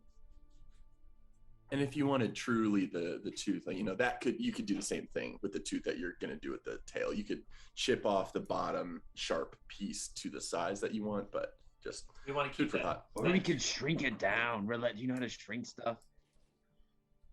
In theory, I do. I'll add that to my notes. Maybe I can do that. We'll see. Cool. Thank you, Roulette. You're the best. And he's gonna like rustle your hair, give you a hug. Anytime, Jiri. You know me. I like making shit. Ooh, Yeah, I'm in. Jiri He likes to rustle Roulette's hair, and he likes to like pretend to try to wrestle Telperion. Like that's his like moves with you guys. Those are his love languages. Yeah. I just push you away. All right. Well, here we are. Here's the tree right here. And Korik you guys have been discussing that on the small walk. And he will say, Corital first, correct? Just for a All few right, hours. And then, yeah. We haven't been able to do this yet. I relish the chance. The funny thing about the Emerald's Edge tree home is that it's a tree. Oh, Well, here we go. And he taps his staff to the ground. A couple beads glow, and certain of the strings connect. And then the tree in front of you, like, kind of cracks and shrieks as it rips open. I was just about to And as you- ask if I could like try and discern like, is a hole opening and it has to be on a tree? Is the tree moving? Yeah, Toby is like in this morning, just like, what the fuck is he doing when he's doing this? Yep, he seems to be conjuring a rift in the center of that tree. And as you guys, you've done this before, but as you guys step through, and I need to go grab the other map real quick. Apologies.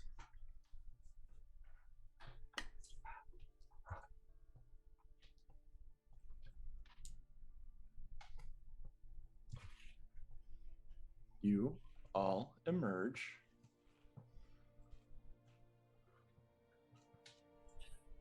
Yeah. Right out of the bark interior of your main living space on the bottom floor. And as you step into the familiar, comforting space, you just hear the knitting of bark sew itself shut behind you. Very well, that was rather easy. As I have stated, I can only, it's misleading, but I can only maintain that type of connection one more time today, although I could channel the use of stronger magic to facilitate the same effect. But when you are ready, I can either come back here at a designated time later in the afternoon, or you can make your way up. I will try to make myself available at Den Ferris for most of the day. So I can come to you here, or you can go there when you wish to journey to Kenneloft, Kilodine specifically. We'll come meet you at Den Ferris. Very well. Well, I will make my way then. How much time we got? Well, We don't want to miss this important meeting. yes, would you prefer I debrief you now, or would you prefer as we are That'd be leaving? great. That'd be great to know what we're about to be heading into. Might pay just help us decide what to, get here. Very well. Perhaps I can keep the details rather succinct here and let the Herald explain things further when we arrive. But there is a promising young man in the Birdfolk territories in Kilodine,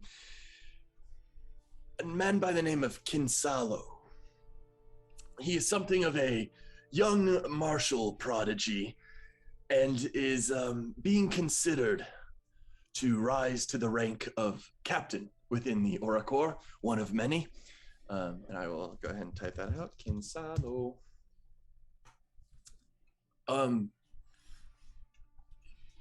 There is a specific circumstance that called Kinsalo competent, surely, but rather rash and reckless at times. A circumstance pulled his attention, and he proceeded to run off and see to it. We have not heard from him now in 3 days, and we are about to gather a search party to go see to his retrieval. I thought this would be an opportune chance to have you all do the fetching, so that you may ingratiate yourselves to the Birdfolk, specifically the Herald, the High Commander of all the Oracor, and perhaps other captains as well. this would certainly buy some trust as the upcoming resource management for a war effort becomes prevalent. Basically, this may buy you the full force of the Oracle, lending their aid to the creation struggles. I hesitate to venture more. The biggest issue with this is we believe in his pursuit, he has stumbled into the Feywild. A reason why that is of concern is 3 days in our time could be an hour in the Fey or 2 weeks. The nature of time is more liquid in that plane, and that plane is very rarely accessible to our culture, specifically between the equinox, the autumnal equinox and the winter solstice, which we find ourselves in that period now. We believe Kinsala would have made contact if he could, and we would like to send a search party for him. But I'll let the Herald divulge the rest when we get there. Thank you. And kind of awkwardly and bashfully backs up and takes flight and starts to make his way to the city proper. No more questions. You think the Herald takes this close attention to every single one of these recruits, or? Well, he said he's a prodigy. He was going to be promoted. Prodigy. Yeah. This is probably the Herald's kid. He's run off. Didn't want to. He's off on some. He ran away. He a lover's tryst or something. Listen, I'm all for ingratiating ourselves to the leaders, but I don't want to fool myself into thinking this is more than a fetching mission. Have you ever heard of the Feywild? Have I? Yes, I have definitely heard of the Feywild. I would say definitely from a story perspective or fairy tales and such. I would think Roulette might have the same. I'm not putting thoughts in your mind. You can tell us how you think, but I would think your intellectual mind might compare it to deities and stuff. Like, is that really real? Or kind of, yeah. I mean, one does not get to go to the Feywild every other day. I mean, I don't think this was a get to thing. I don't know. I'm skeptical about it, but we'll see when we get there. Anyway, you should just get a big microphone and just shout his name really loud. That would be, yeah. Oh, I could do 3 times, but yeah, that might not get the results we're looking for. Well, maybe Mirage has something. Let's see if he's got any sort of locate or scream name real loud object that might help. Do Mirage, yeah. To Mirage. I think that's all right. Well, as we begin to venture into Corital proper, I will kick off the Corital theme. And I will transition us to this map, which we have not seen in a while.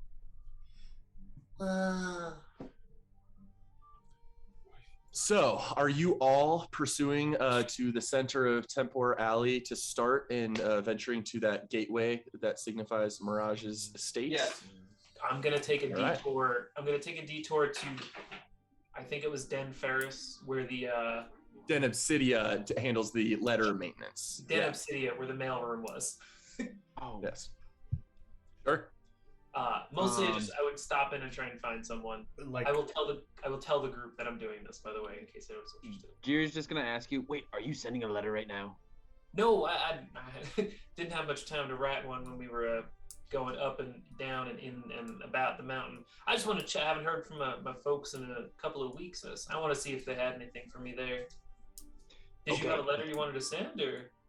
Yes, and maybe I did this earlier and forgot to mention it, but I wanted to send your parents a letter from me to say hi, to introduce myself.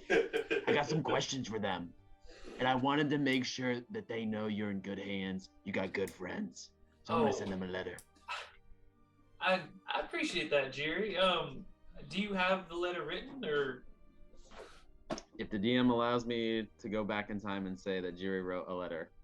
Yeah, 100%. Yeah, you can. You've had adequate time to do this. You could have done it last night or whenever. So yes, you can have written a letter, and I would encourage you after the session to send me and Steve an email or something with the text of the letter, No. like because we I can give you no. the gist of it. I don't have the exact language. And, Okay, and that's maybe fine, even last night, I would have reminded you. It's like all I can do is a little quick burst. So like, I can't have conversations.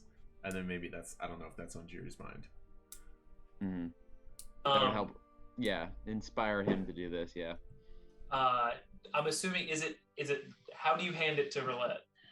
It's just like a folded piece of paper. Perfect. Well, Jiri, I got to make this official. My parents are they're business owners, and they deal in official correspondence from now most of the time. I will take it, and I'm not looking, and I will like tri-fold it. Let me borrow that ring of yours, and I'll hold on to the ring. Oh, I don't have any wax on me. I will make sure this gets properly waxed shut with your four wings ring here as a bit of an impression, so they know who it's coming from, and I'll get this mailed out for you. Okay, thank you, Roulette. Actually, I'm gonna go to Mirages while you take care of that, though. I'm not gonna I'm go. gonna with hand you back your ring, and I'll just use my ring, but I'll turn it around. No, they'll know. Ernest will know. You're right. You're right. I'll keep your ring, and I will go to Den Obsidia, and I will. I'm going to check in to see if I have any mail. They will actually say there's a Panther Tabaxi man at the front counter. You said you're Tinkerton, right? Yeah, one of four Udnil in the nation, so it's usually probably for me. I frankly couldn't remember all of your names, but yes, I know who you are. Yes, let me check the back. Goes for a couple minutes, checks. I am so sorry. I don't seem to have anything delivered. Were you expecting a response on a specific timeline? Oh, no, wasn't expecting anything. I know it's they get busy up there, and not too much of a post going at Storm's Edge. But I actually do have one more outbound letter to that same spot, if you don't mind. Oh, very well. Yes, of course. Where are you sending to? Storm's Edge up in Bellidonia. Oh, that's right. You've sent letters there before. For the courier fare, all in all, I think it will just be 1 gold for delivery of that parcel. Our aviaries are rather efficient, and we don't need to charge too much. Jiri gave you a gold for a letter. Perfect. That's fair, and I very much appreciate that. Additionally, if I may, we do not often receive many parcels from various Udinil territories outside of perhaps Aurora. So my understanding is that very few cities have the resources and training to send couriers into Chimeran territories. However, Aurorus does. So perhaps that would be your best chance at hearing back from whoever you wish to hear back from. Perhaps if they sent it through Aurorus, that would be available. No, I appreciate that. And, I very much understand that. So, but yeah, just this one going out, and I'll find some wax somewhere, and I will do an official wax seal onto it using Jiri's ring. They can help provide the wax for that. So, and your nice signet rings are perfect for that. So, cool. I will head out to Mirages. Okay. And all of you are able to get to Mirages, and I think I have music for him as well. Oh, oh, it's this one. Yeah, he's not playing. He just wants to hear it. You all are able to find the familiar ornate gate archway set onto the central dais within Tempor Alley that suggests no store is there, but you can hear the music wafting out from within, and as you pull back the mahogany purple drapery, you are able to step into the familiar space of the Mirage Arcanium. You see the familiar bustling of many patrons throughout the space, as well as a red-maned individual far in the back, engaged in lively conversation with an individual. We return alive again. Do my ears deceive me? Oh my goodness, it is the Four Winds! Oh my gosh, welcome in, everyone. This is a magical day, to be sure. What brings you in this day? Turning from the wilds with more gold than we left with. That is really the reasons these are my favorite Yudin I've ever met. Just kidding, their personalities are great too, but the jingle of their pockets makes my heart sing. So, what can I help you with today? Well, my friend Jiri has a lot to spend. And I Very nudge well. Jiri forward. Yeah, Mirage, do you take private consultations? And it drags a claw on his chin. How do you mean? I can, of course, pursue custom commissions of enchantments that have not yet been seen the light of day. I can speak with you on the nature of more delicate conversations of things that you do not wish to be known, perhaps. Yeah, that second one. I don't want anybody to know about him. Very well. Your aura, your pursuit of discreet is quite amusing. Very well. Well, if you would care to, would you want to step into an office right now and speak privately? Sure, but I'll let my friends go first in case they got stuff they want to take care of. Understandable. Well, is there anything you find yourselves looking for that this one can provide for you? I'm not there yet. Oh, Toby? Toby is like twirling the contingency band on his finger, not really paying much attention. You gave the boy a fidget spinner. Jiri, were you going to ask after the belt? The what? The belt, remember? The belt of the teleportation belt? No, I don't really know what that is. I think Roulette might ask after it when she gets here. I'm not sure. There was some discussion about that belt in our group. Yes, that's the sash of Misty Step. I know we had encountered, or we had engaged in conversation of it before.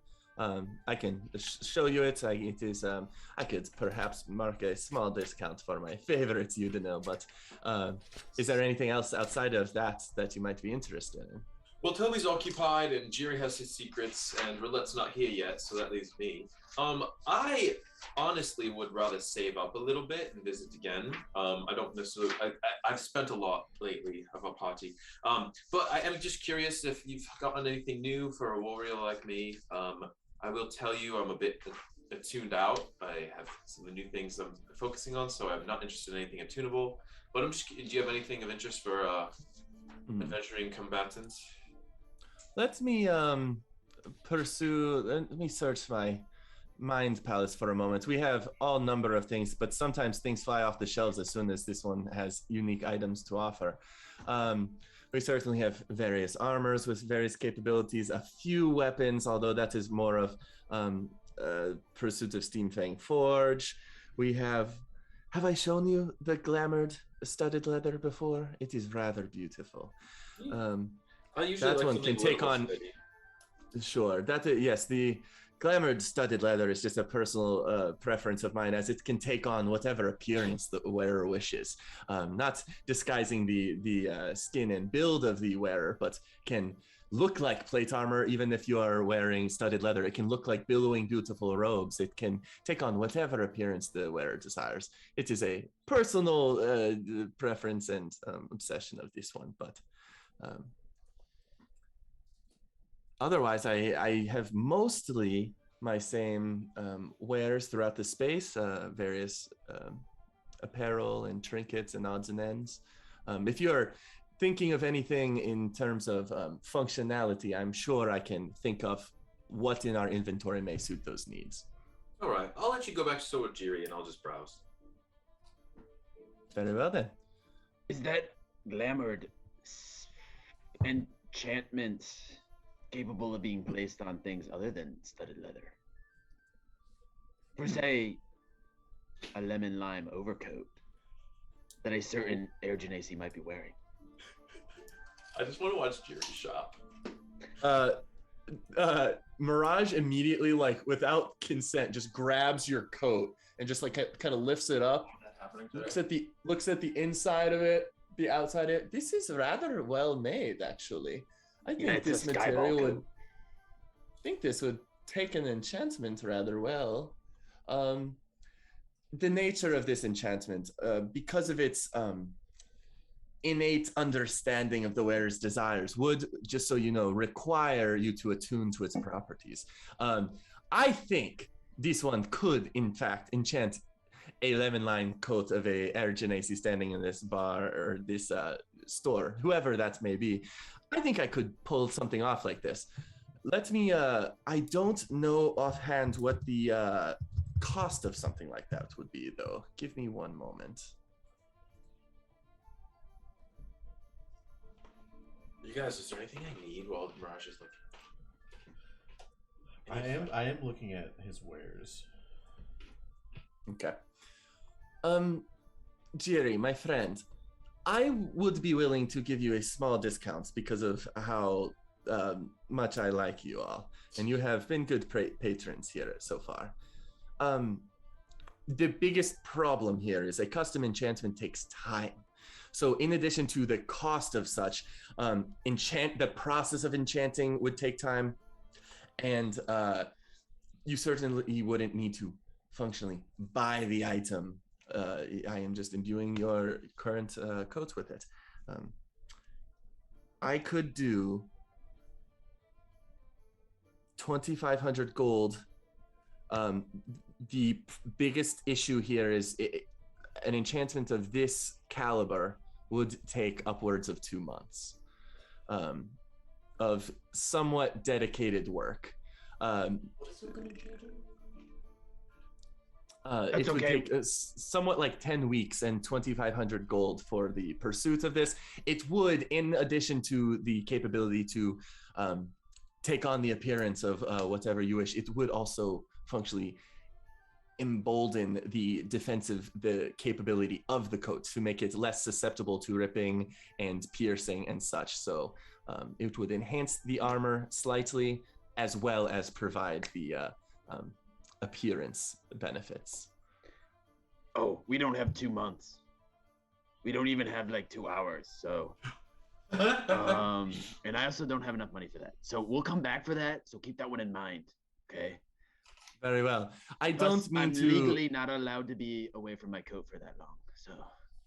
Oh, I understand. I was just about to ask. I don't mean to confiscate your coat, but if you would be willing to leave it here, I could work on it indefinitely until you return for it.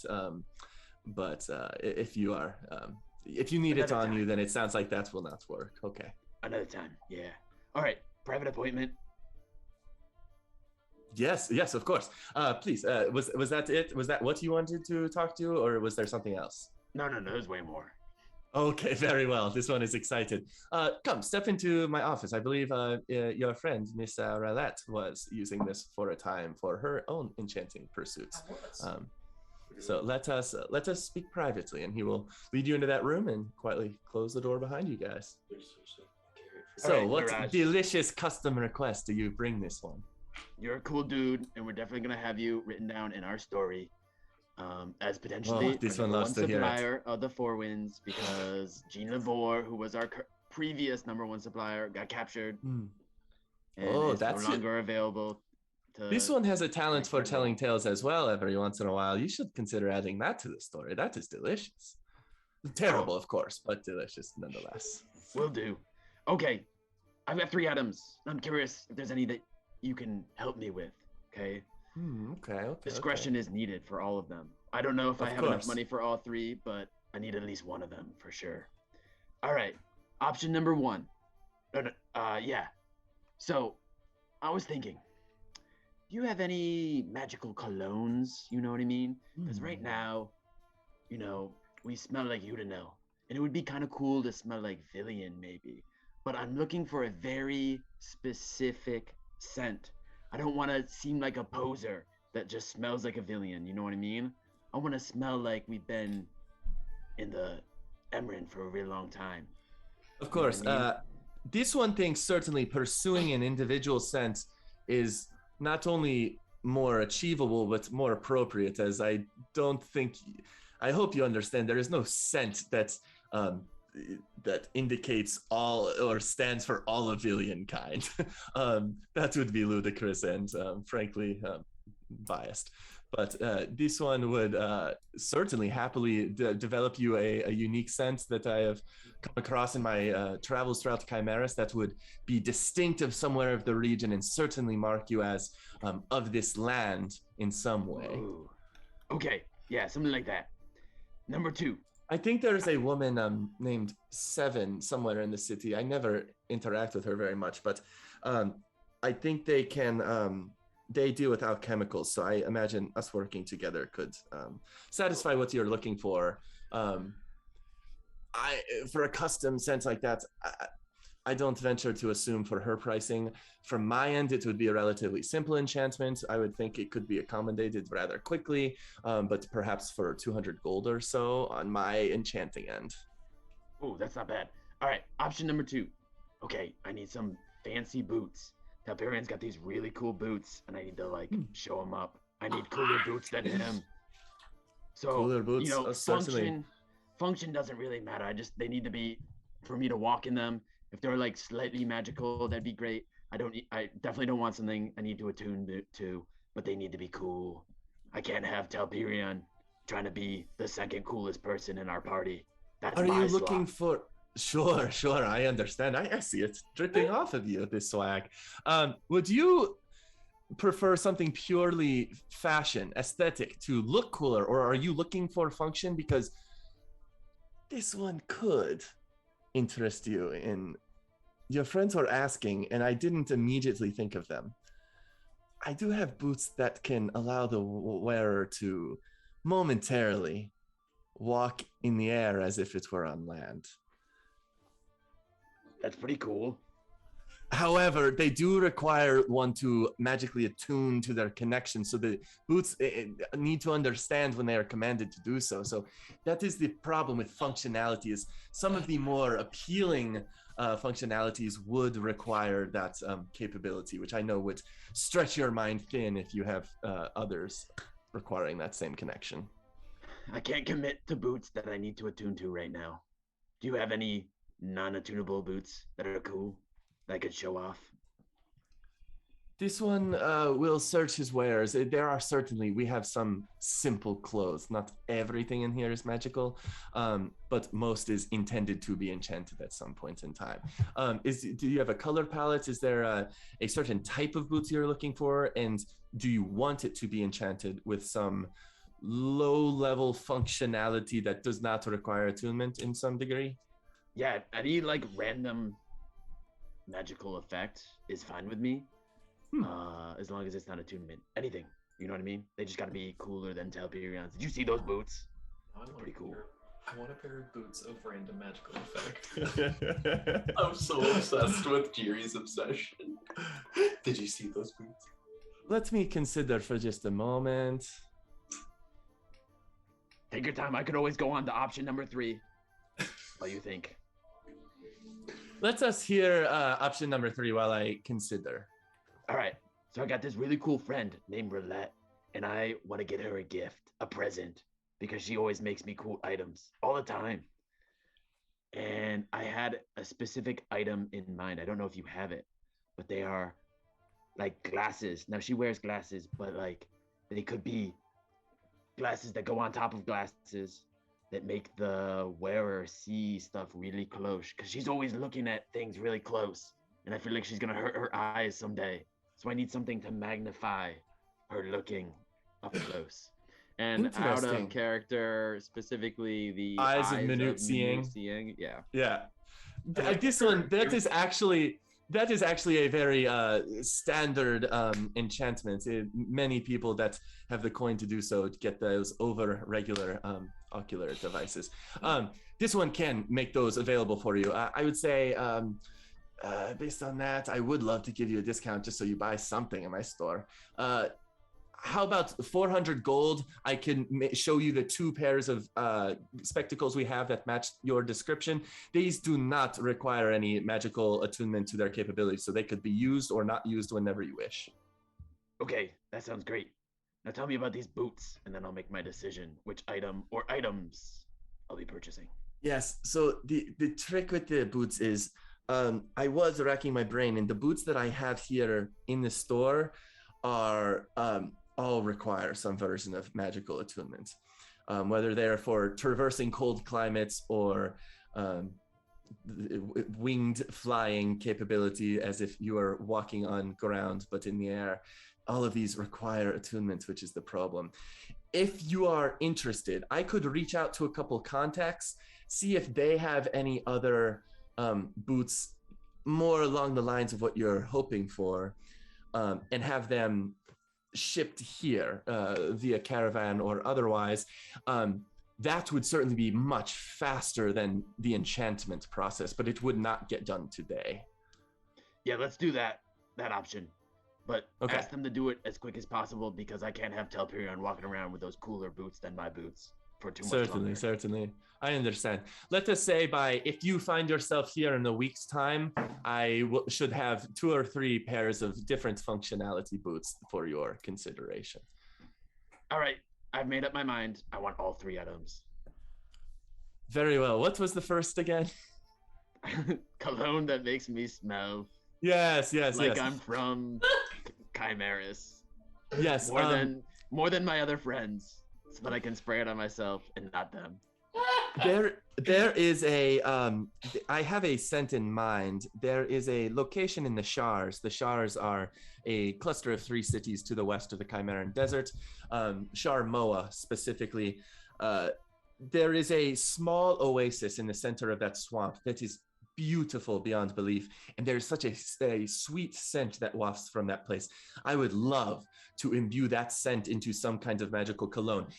Again, the problem of time rears its ugly head. I don't think that can be a today thing, although perhaps I can accomplish this in the same time frame as gathering more boots. So perhaps, let us say this. Let's say you walk out with beautiful spectacles. No one will care that Telperion's boots are superior to yours, because they'll be looking at your eyes. Oh, look at those arcane crystals this one wears. That is so beautiful. So you walk out, 400 gold, eyes minute seeing of the color palette of your choice. And should you find yourself here in another week, I should have some additional wares for your consideration. Okay, sounds good. Steve, what's Roulette's favorite color? You would know this for sure. Ooh, yellow, definitely yellow. Oh, I definitely need yellow ones. Yeah, because she's got a yellow scarf on. Very well. There are some, we have a pair of gold spectacles with more purple arcane crystal. It's translucent, so it's just a slight hue of purple to it. There is also a more bronze frame of spectacle with a sort of amber topaz crystal that I think, if you're looking for the crystal to be a yellowish color, that may be preferable. Yep, option number 2. I'll take those, and here is 400 gold. Very well. Thank you very much. Here they are, and be well. Anything else I can do for you, Jerry? No, that's it. Thank you for the private Viraj, consultation. appreciate your patronage as always. Yeah, we'll definitely put you in the book that we're gonna, or the next time I find a minstrel, I've got a story to tell to them. You'll definitely make it in it. Sounds good. This one does not do it for the fame, but he will not turn it away. So much appreciated. Let's see if any of your other friends are in need of anything. Did you arrive? And he will exit the personal room with you and see if there's anything else. Roulette has probably arrived by now. Is there anything else you guys are looking for? I was gonna stop at Steamfang Forge real fast. Okay. Mora will be there. I don't need to RP this, but I'm looking to shop. I want roughly 250 gold worth of assorted pieces of scrap metal and like metal and ball bearings and other things I need for the upgrade that I'm working on. Yep, perfect. Uncommon. That will be great. He can absolutely provide that amount of, and it can accommodate like coils, springs, clamps, and just raw metal and scrap work and stuff. And you can buy certainly 250 gold worth from him. Beautiful. Um, And then Where are you hoping to put all of this? Oh, don't worry, I got it. And like piece by piece, I'm just gonna like. Sorry. Are we muted? No, we're good. I think he tried to mute, but he unmuted so fast. Then he kept talking, and I was like, I can't sneeze in private. Don't worry, I got the small heavy stuff in here. And Alfie, come here. And I will have Alfie hold I have like big sheets of metal that I probably got from him. I'll have Alfie carry the rest. Perfect. Very well. Thank you, Master Steamfang. I'm certain I'll be back. Very well. I'll head to Mirage, and I will walk in as Jiri's walking out of the back of the room. Perfect. Roulette, I got you a gift. I was gonna wrap it, but I'm too excited to give it to you. Here you go. Oh, what are these? They're glasses for your glasses. I did not know I needed these. What do they do? I don't know. You always work on really small stuff, right? In detail, and your face is always so close. So I felt like maybe you could look a little bit farther away. Oh. And not okay. be so hunched over. Jerry, that's incredibly thoughtful of you. I very much appreciate that. When I put on the glasses, what do they do? I'll say if you had your regular glasses on, I'll say regular or without.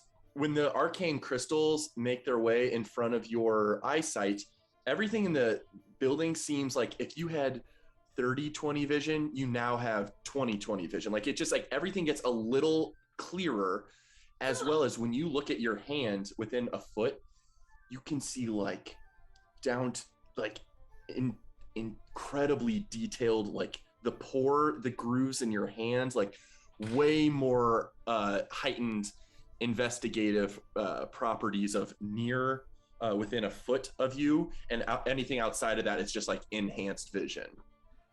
Roulette immediately goes, "Oh man, my mother would kill me if she saw my fingernails right now. But Tinkerton nails, dirty they are, more productive we're being." Jerry, I very much appreciate this, and this is already throwing ideas into my head for something I want to work on. But this is definitely going to help. Especially working on the inside of Alpha here. He's got all sorts of nooks and crannies I got to look into. I appreciate that. So Roulette, you can add the Eyes of Minute Seeing to your inventory. And these are not an attuned item, so you can use or not use these whenever you wish.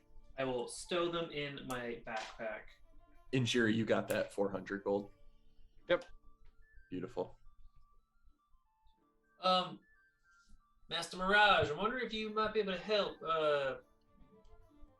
Any potions, potions galore. Anything, even if they're one-time use or non-healing. I wonder what you might have in stock. Certainly. Let me check the potions case. One moment. We don't actually have a lot of people interested in those. They want more daily use things, not adventuring wares. Here we go. I have a few elixirs of health, various degrees of healing magics.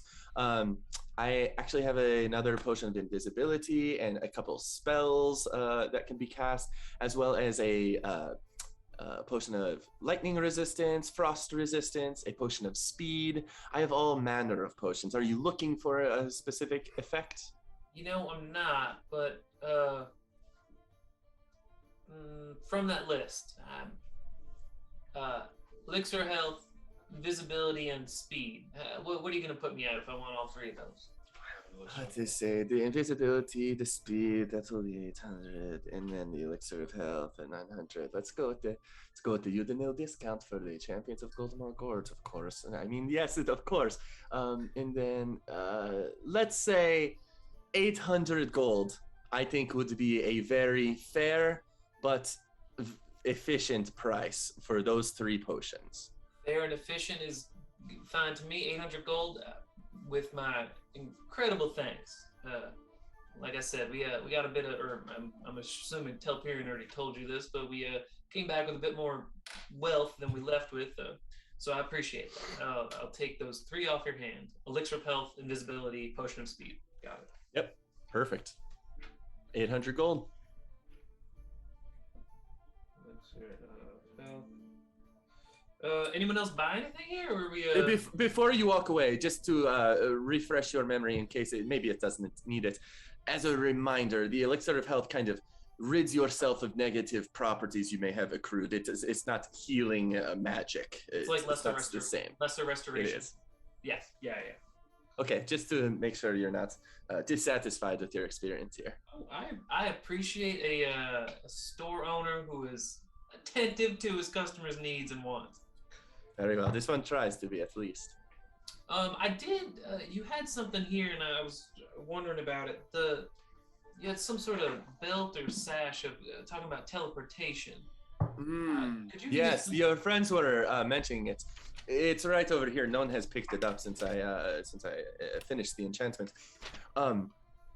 As a note, you will also notice right behind this dresser is a clothes rack, and he'll push a couple clothes away and pull out a beautiful crimson red cloak that's like a full body cloak.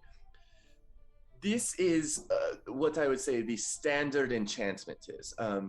This one calls this the what is it called? My brain is choking out on me.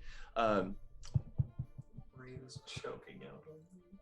My brain is Misty Step. not quite. Manta There Ray. it is.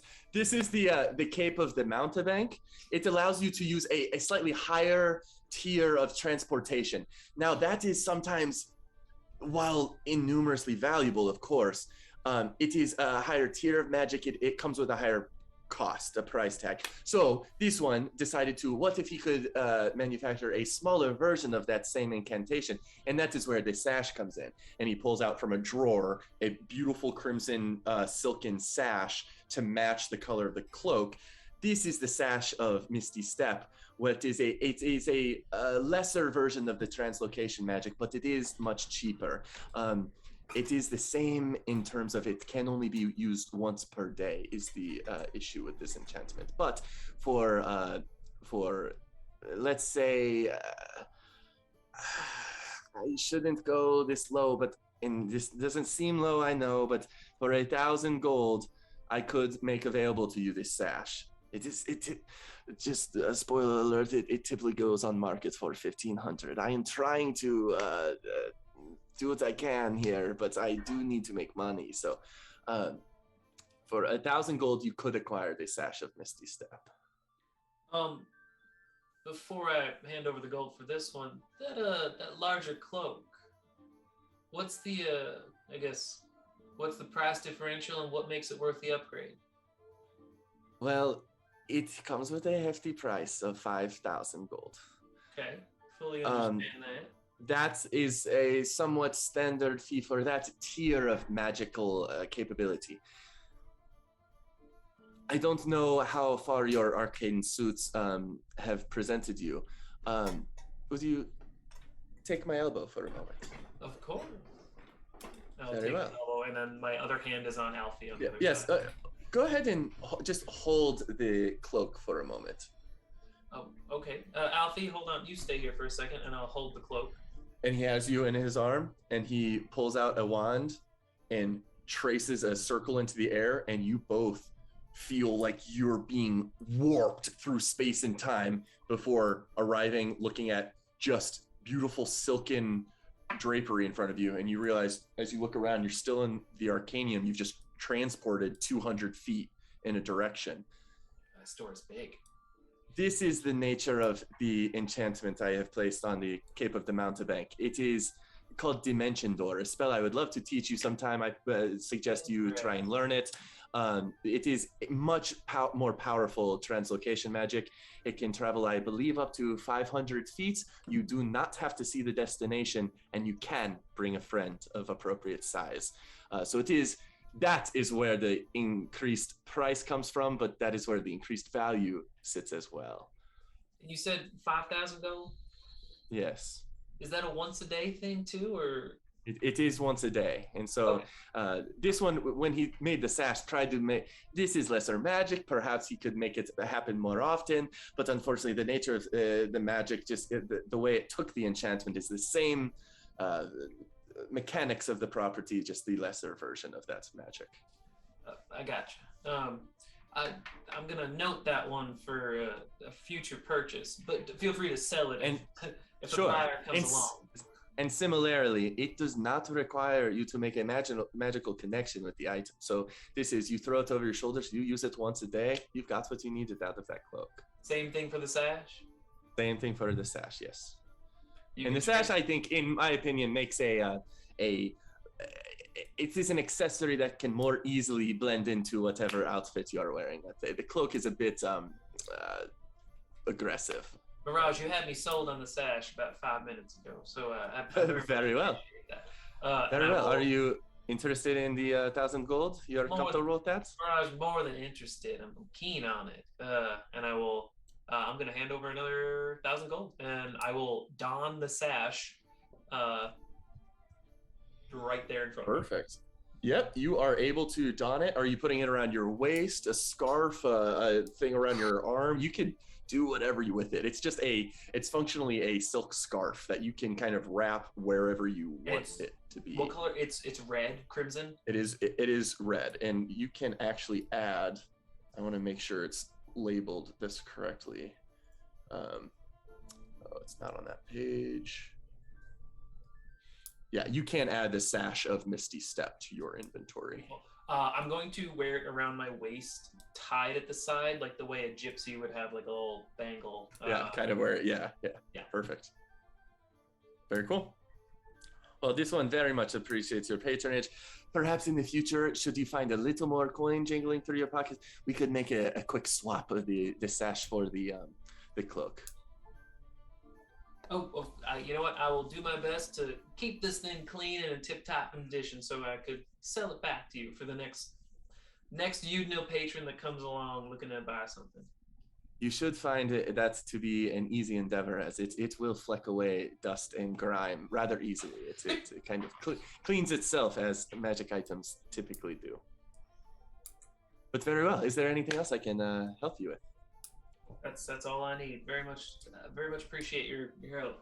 I hold out the bag of crowns, or I hold out the 4 crowns from the dwarves, and I ask the group, do you all have any problem with me selling these, or did you want to use them yourselves, or should I just sell them here? What do you mean use them? Oh, thought they- do they do anything? They do nothing. I was looking at them thinking, wow, there's 4 of them. We could pay Mirage to put an enchantment on them. I don't particularly want to spend any money right now, though, and we could just sell them instead. But I didn't know. That's fine. I think we can find something else. We can make something for ourselves if we want a matching set or something. Mirage, we bring these to you from the depths of Mount Alethir. They belonged to dwarves who can no longer use them. I think they look like... This one is already a buyer. You started with a great story. That is how you do business here. Yes, let me see them. Let me inspect and very well. Quick appraisal. He pulls out a little golden eyepiece, kind of inspects them. Beautiful. Ooh, sapphire. Very nice. That's a good cut. This one suspects the sapphire, its true worth is... This one is about to give you a little bit of insight in how businesses are run. The sapphire is worth, in this one's opinion, 50 gold. The beautiful craft of obsidian circlet is perhaps another 25 or so. Just, I would say the gem is worth 50. The entire circlet is worth 75. That being said, this one is probably only a buyer at 50 gold piece, so he could perhaps flip it and make some version of a profit off of it. That being said, as long as the other gemstones line up and don't give me any concerns, that would be 200 gold in your pockets for these 4 circlets. I think that sounds like a good deal. Very well. No, I know we've got some arcane or divine casters in the mix. No use for sapphire, topaz, emerald, or ruby? Well said. Okay. Very well then. Let us do business. Not And the he ruby? will... MK, you don't want the ruby? I'm good on Ruby. Very well. And you can add 200 gold to your inventory, Telperion, and I'll just- get rid of all 4 circlets. 50 gold each one. Sure. Yeah, 50 gold each. Perfect. Well, I've got this too. Oh, you're giving us 50 gold? Thank you. It's 50 gold each, yeah. What do you think of this? I'm not sure. It belonged to a king. Burned with a little bit of magma for extra flavor, and I'll put the king's crown there. Interesting. I honestly don't know if I should sell it to you. It might be meaningful to some dwarves somewhere. I will say the story alone does. There is value to the fact that an ancient king's circlet touched by magma still lives to this day. The problem is the gold filigree was clearly all inlaid into the grooves of this beautiful obsidian craftswork, and it has certainly all mostly melted off. That being said, it is a higher degree of obsidian work, and this diamond is beautiful. And he will inspect it. This one suspects this diamond is worth some 500 gold or so. And then the circlet, additionally, I would say, with its damaged nature, I would say the circlet overall could be worth 600 or so. Toby, This one would be a buyer, or I could buy either component of it. Toby noticeably like perks up hearing about the diamond. I think we'll just hang on to it for the meantime. Okay, very well. Well, come let me know if you change your mind. I certainly could perhaps restore parts of the circlet or even pry the diamond out and find a new setting for it. So We'll let you know. very well. Anything else? Toby Rama, my friend, I haven't seen you in some time. How is the spell scribing going? I imagine you had adequate time to spell scribe in your journey. Of course. I noticed you managed to figure out that sending spell I was telling you about. Yes, this one is so excited. He was studying it for days and finally figured it out. He has not mastered the ability to keep his words succinct and concise. It is a difficulty for this one, but it got the job done. It just required me a little bit of extra magic. It seems you made contact with Korik and made it back in no time. It's quite useful, and I'm glad I got to help you figure that one out. Yes, this one certainly. I think Mirage can aid the king now in your absence when you're off traveling elsewhere. This one can provide a scroll here and then for the crown, which is nice. I guess only one thing that I've been wondering about: what manner of? I think I want gold. I don't know if I want silver. Of metal craft, like how expansive do you get? I'm thinking holdable, but I know you're a bit more of a jeweler per se. How do you mean? What are you looking for? Like a custom commission, like a staff or a rod or a scepter, or even a metal cross guard for your bow to have a more of an arcane focus. It's rather individual. Certainly. I feel I have interest in something a little more personal than the crystal ball I was able to acquire from you. Oh, interesting. Yes. Are you looking to have something specially made? Or are you looking to see if I have any wares that may strike your fancy? I will, assuming this is the case, or if there's not, I'll notice a scale. If he has skills here and there for like winged gemstones, I imagine he might. Yeah, for sure. Yeah. I was thinking an ornate version, and I'll direct his gaze over towards a scale. An ornate scale, and sort of a skewed weight to it. Yes. Interesting. Are you intending for when they are evenly balanced for one to actually raise higher than the other so their equilibrium is offset? Yes.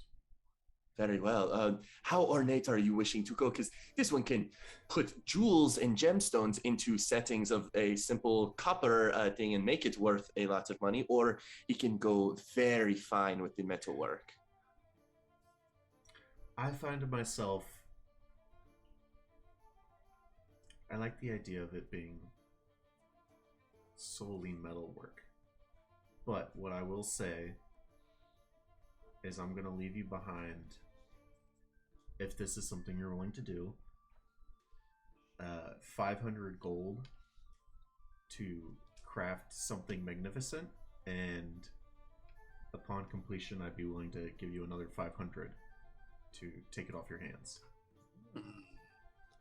Very well. This one does have a preference for people that willingly offer an advance, as it were.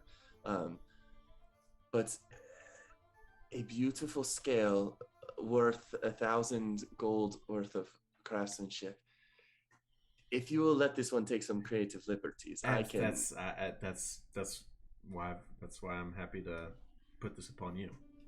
This is beautiful, my friend. I will happily take this commission from you. Do you have a timetable in mind? I imagine this can't be done over the course of the next week, but it is not a long-term endeavor. No, the crystal ball I acquired from you will serve me for quite some time. So this is more of a personal request.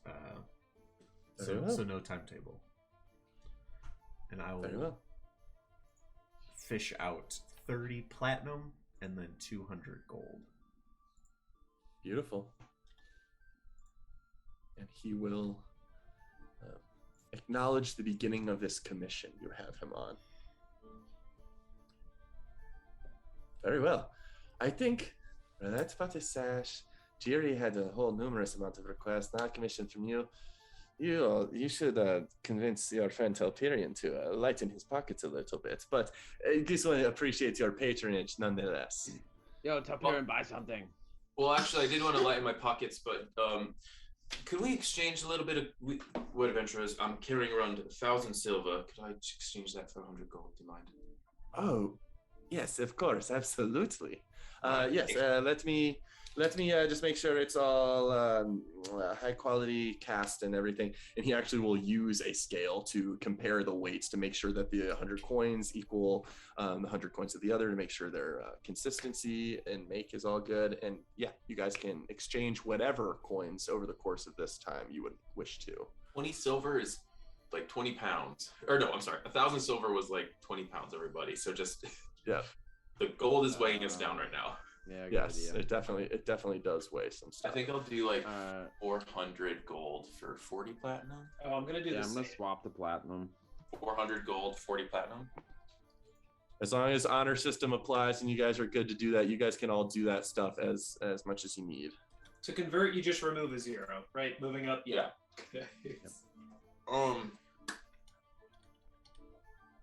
Outside of RP, I'm curious, like looking at the rings and sort of go or like I was curious if there's like spell effects on like rings or anything that are interesting, but I don't want to spend too much time. Sure. I mean, looking at them, there's all number of rings, and it's not clearly labeled of this one does this thing, this one does this thing. I think, and who knows if that's standard procedure, if Mirage relishes the opportunity to describe each capability to interested parties. But there are numerous rings. Is there one you're looking for? There's really not. I just kind of wanted to see if anything caught my attention, but I don't, short of like a list, and I don't want to spend a bunch of RP time hearing about them all. So maybe I'll just ask later. I'm not sure.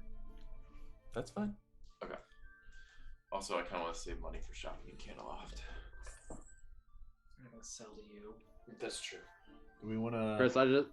Chris, I just want to say that Mirage is my favorite shopkeeper of all time. Yes. Correct. I personally adore him. He's been my PC in one of my other campaigns for the longest time. I'm No very problem. I like curious Gene. about Gene was how fun. you play him. Gene was He's pretty fun, much- but Mirage is better. Mirage is pretty much, yeah, to answer your question, Michael Kennedy, he's pretty much this, he just doesn't own a shop, you know? So I talk like this, I try and keep my language flowery and ornate and No, it's stuff. great. He's very boisterous and flamboyant and stuff, so. But cool. Jason, thanks you for all of your patronage. He hopes to see you in the future, and get out of here and go get some more coin to bring it back here. I'll see you later, Mirage. Yes, this one will see Nair Genasi walk through this place at some point. Back to our home. No, back to Den Ferris. Do we want to grab a bite to eat before we head to Caneloft, or do we want to like go to the new location and like, Is it safe to teleport on a full stomach? or empty? I guess we know empty. It's safe. I'm sure they got food at Kenneloft. Okay, this is Very well. Make our way to Den Ferris then. Can I would have finished shopping early, and I'm running home really fast. I don't have to RP this. I'm taking out because I'm assuming we doled out all the gold and shit by emptying out the chest from the Dwarven King's spot. That's super fair game. Yep. I am going to take the Dwarven King's chest because how big is it? It's I would say 2 feet long by 1 foot high, 1 foot deep. So I mean, it's a sizable chest, but Okay. it easily fits in the bag. But Perfect. I'm going to take it out. I'm going to put it in my room. I'm going to dump most of the scrap metal that I got into it. I'll put the bigger stuff like under my bed or whatever. I'm going to put most of the scrap metal into it. And I'm going to cast Magic Mouth on the chest using 10 gold of ruby dust. And I'm going to have it say, approach at your own peril. With the trigger being, if it's a creature that's not me, it triggers. okay, very cool. And then I will run back and meet them at Den Ferris. Is that a ritual spell? Do you spend a spell slot doing that? I will ritual cast it, yeah. Okay. So you do that. You imbue that protectionary thing, and you hide the chest at the foot of your bed, under your bed, wherever. Yeah, somewhere. Okay. And you guys, you are able to meet your friends at Den Ferris.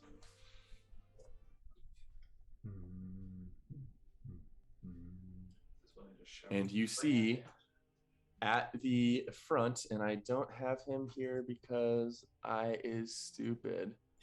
Oh, he is here. He's just on a hidden layer. Our friend Korik speaking with the Beast King up at the front, and I just gotta do it again because I love him. It's so good. It's I was so gonna good. ask you to do it. Wait, can you do the one where it's just like the side profile of him? Oh yeah. Like that, like the anime how do you mean? cartoon? That stays during. Where it's like the conversation. Oh yeah. I see Oh, what you're saying. we need to somehow get like all 4 of us for the other side. You know what I mean? I know, So it's, like, a it's been on my conversation. mind, but I can't do the Hero Forge versions of that. Ah, Telperion and yeah. Jiri now are like, that's art worthy of doing that with, but I need Roulette and Toby some version of a better version of them, so it's not just a Hero Forge thing. But I was thinking that, so I could have all 4 of you and the NPC you're talking to. But In the future, Yeah. yeah. No rush. all right, let's do this. Let's move him to the map layer so this is easier and I don't fuck things up. We'll move him to. This is so stupid. You're seeing me do all this. No, it's worth it. It's worth it. He is so For the immersion. unbelievably majestic. I love that. It's perfect. I'm now immersed. Ah, and now they come here. Welcome, 4 winds of Creatia, our Udinil guests. How fared your journey to the tip of Mount Aulethir? I'll give Jerry a little shoulder smack, just like, stop. We would. It wasn't that bad. I'm being a baby. Sorry. Our friend just likes the fresh air, but it was Certainly. it was exceptionally eye-opening. I am scheduled for a meeting with Aulethir next week, so I hope to hear a full report of how she engaged with you and the nature of your quest. I am eager to hear it from you if you wish, but I value her wisdom more than most. Toby. Is Telperion the de facto royal talker? I don't really know. I'm looking at you. I'm looking at everyone to see who wants to share. Well, Toby's the good storyteller, well, I didn't. or not the meant- good, the truthful storyteller. Okay. Well, Your Majesty, I didn't know we'd be seeing you today. It's certainly a pleasure. we're actually here seeking out Korik. I believe we are ready to depart with him. And I guess if you're planning to hear from our stories of up on the mountains, I imagine we needn't waste your time here filling you in. Very well. Very well. Well, this one is sure if you have returned, this one suspects you would have the judgment not to return until the quest was satisfactorily put to rest. So, well done in your pursuits, whatever they were. Well, you're not going to Yes. speak to them for a week, so we could give you a few of the details before we go. Certainly, this one would be glad to hear it. Yeah, I sorry. Jerry, are you pointing at Toby? I'm pointing at whoever wants to tell the truth of Stoli. All right, Just gonna yes. We embellish climbed it. to the top of Mount Alethea. We met some bandits along the way. We killed a fiend in a cave that was in front of a statue of Tiamat. We met a priest who was mourning a victim of that fiend, but they were destroyed. The fiend was killed by Roulette, I think. We met the Metamorphi, and Alethea asked us to go and check on the devilish incursion that they were sensing at the bottom of the mountain, which we did. And we were able to stop a plot that we believe was meant to resurrect the bones of the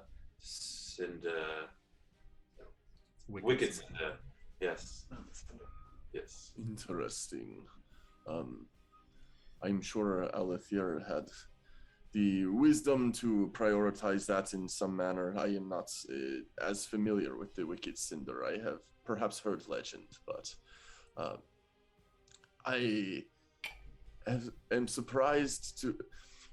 Dinah did make known to me that there was a series of bandit activity up in the thing. So we have increased our Terracore patrols to make sure the mountain ranges are protected and the citizens of our fair city are adequately protected. I do not recall if Dinah resourced any bounty hunters for those individuals. Perhaps she would know, but there was something else I think we all forgot, actually, because so much has happened. We found the remains of some Terracore soldiers that were killed by some kind of dark elvish beast. We found them on the way up the mountain before we got too far. yes, we were able to retrieve the bodies of those scouts. Rest their souls, but they will be burned into ash, and from the ash will grow new soil and will once more feed the earth. Dinah was not sure what the nature of the beast was that slayed them, but it seemed that there was not any activity of that kind throughout the mountains that they could ascertain. Although the fiendish creature you say you encountered, this one feels compelled to apologize for not being able to give warning for that circumstance. I have capabilities similar to my Seneschal of Sky here, where I can make quicker travel available, and I journeyed straight to the village of Inawe, and usually don't have to face the dangers along the road these days. But I am glad to hear you prevailed and made it out the other side. But now it seems Korik has an opportunity for you to perhaps make a good impression with Lady Keatra, the Herald of Caneloft. I am eager to hear reports of your interaction with the bird folk. They are rather different from our culture here in Koritao.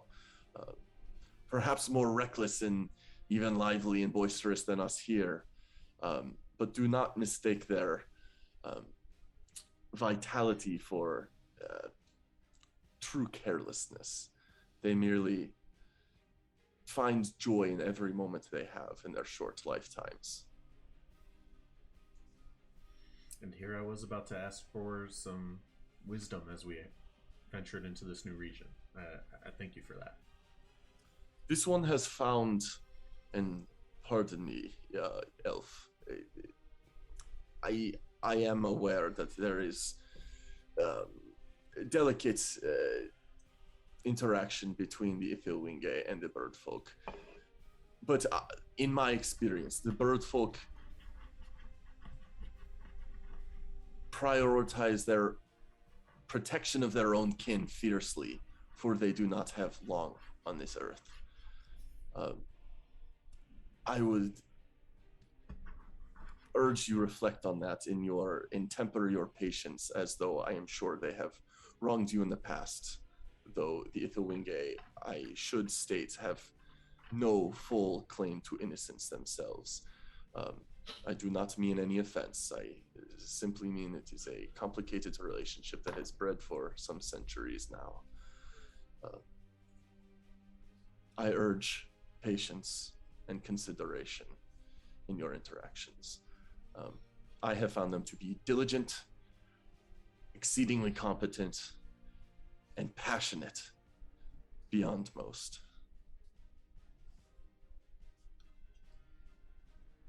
Mr. King, do we have permission to tell this story about going down into the mountain and what we saw? Or is it a secret? This one does not hope to control any story or tale you wish to speak of. You may go from here and lie and spread untrue rumor, or you may go out and spread the truth or exaggerate your success. This one cares not. It will only educate me on what manner of man you are. You fucking flipped that Okay. on you real quick. Awkward. But I wish you all the luck in the world as you interact with the bird folk. Kinsalo, it sounds like, will be your quarry to find. He is something special to their culture, and I hope you will treat his pursuit with the utmost diligence and urgency.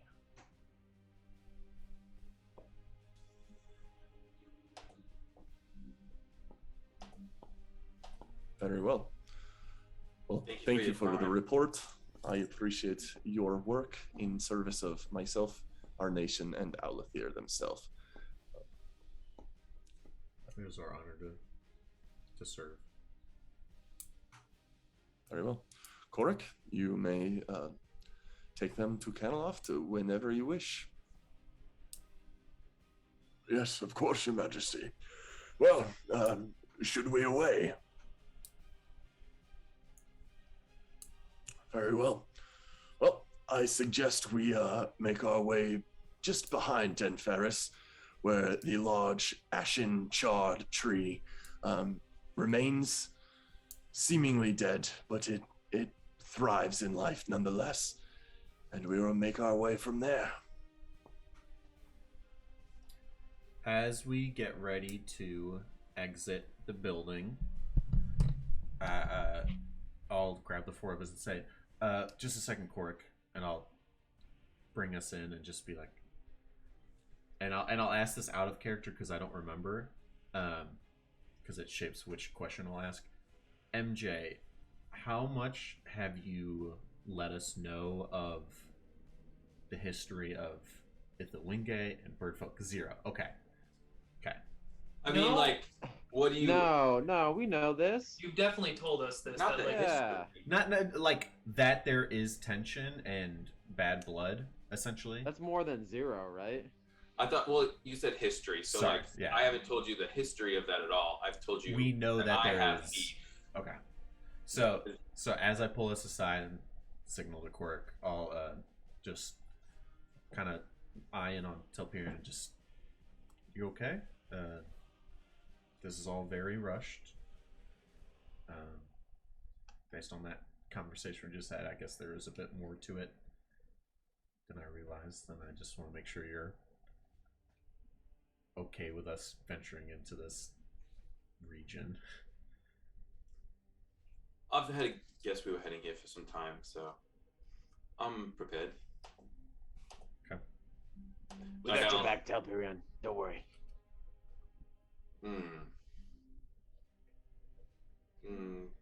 I'm not worried for my own sake. What are you worried for then? Is Korik here? He's within probably earshot, unless you're keeping your voice low. We like huddle and we like scooch. That was Respect intentionally your what I was boundaries, trying and to do, yeah. he will kind of use his staff to walk away from you guys another couple of paces to give you privacy. Oh. For your sakes, I won't kill Junequill the second I see her, but if I see her, it will definitely be a temptation. Okay. And I don't know what I'm gonna do, and I don't know what she's going to do if they remember me at all. I don't know how they're gonna take to me. I ask for wanting to know how you're feeling, and then separately for context and how we should expect people to react to you, if you expect them to react. I have no idea. Korik said they wouldn't insult me in publicly. I don't know, something along those lines. I guess I might not be attacked in the streets, although if one of them walked through the Mooncrest Grove, I don't know. I really don't know. This is unprecedented. Okay. So this Junequill, are you sure they're going to be there? No, I don't know. I don't know how many bedfolk there are. I don't know if she's still alive. They don't live very long. What does Junequill look like? Do you remember? I would say, Telperion, you know of stories, and I could say that out loud here or separately in text, but you would know stories of what her appearance is. Would you want to fill it in for me? Yeah, absolutely. She was always she was eagle-blooded, so there are various versions of Aarakocra and bird folk. Raven and crow blood are typically called Kenku, owl blood are called owlin, but primarily most bird folk are referred to as Aarakocra, but there's blue jay blood and parrot blood and hawk blood and eagle blood, heron blood. There's all manner of different descendancies of different bird folk. She was eagle blood and notoriously large for her size. She classically wielded, actually, bird folk do not typically wear plate armor, but she typically adorned it because she was large enough that it would not hinder her movement. She had a large circular shield and a large spear. She was a very daunting captain of the Auracor.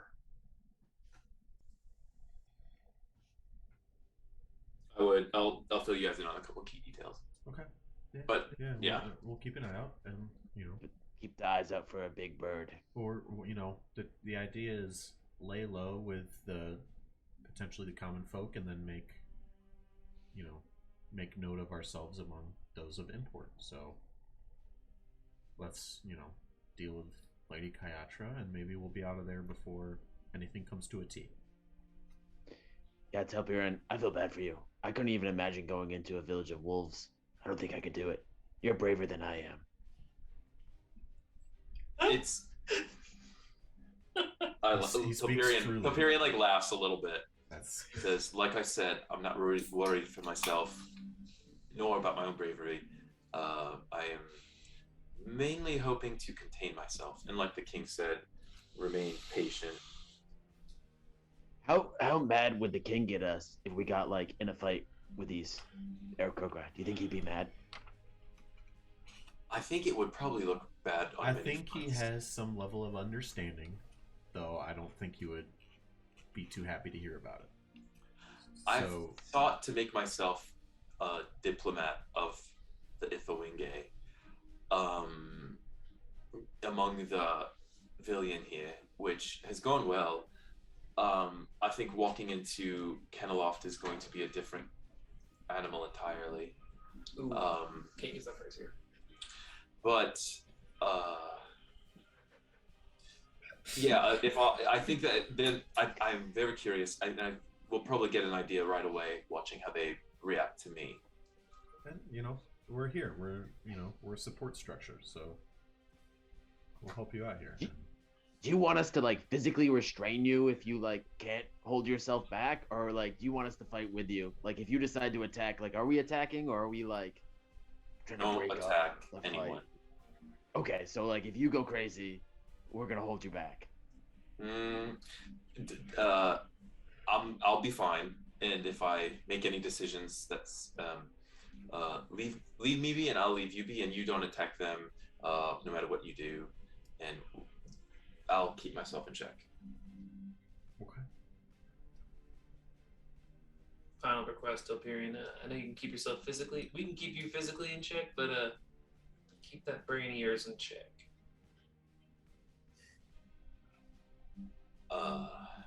Korik, I think we're ready to go. I agree. Wonderful. Please follow me when you're ready. And if you guys all kind of line up behind him, he will lead you out the front of Den Ferris and around to the back where a large ashen charred tree sits kind of poking its way out of the mountainside that the den is kind of built into, which kind of hangs over most of the back as the bright blaze out of the top of this ziggurat-like structure just kind of like continually chars at the edge of the tree. But the tree seems to still be living. And as Korik approaches it, once more, does a small chant in a language none of you pick up on, taps his staff to the ground, and the beads glow and alight. The strings magically alight and knit together in their pattern, and the bark warps and pulls apart, and you see a little dusty debris of ash fall to the ground. I'll give As you a step give a through- nod to Telperion as we make the actual steps through. Just, you got this. Yeah. And as you step through, Music changes.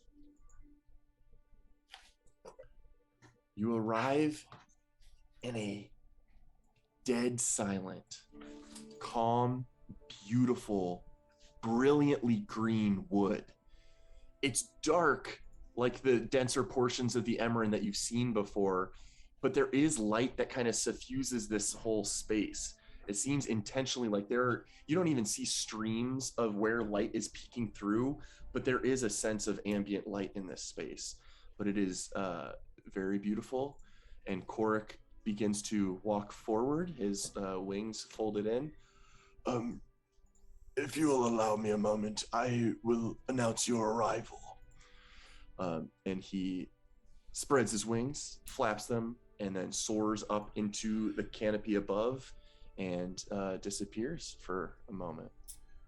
Notably, Tobirama has shouldered his short bow, has his shield tucked away, shouldered, not out and ready to go, but it's just on his arm, and shield is tucked away, trying to present myself as not battle ready. Sure. Who gets hit? Over the course of a minute, 2 minutes, you're not sure the nature of what Korik was trying to convince people of, or how he was presenting the fact that you all are here, but you don't hear back from him for a couple minutes. But you're able to survey your surroundings. There's tons of dense trees just shooting up who knows how high into the sky, as the canopy is extremely dense and comes down to even 10 feet above you. There's some version of tree cover. There's also dangling vines virtually everywhere you can see.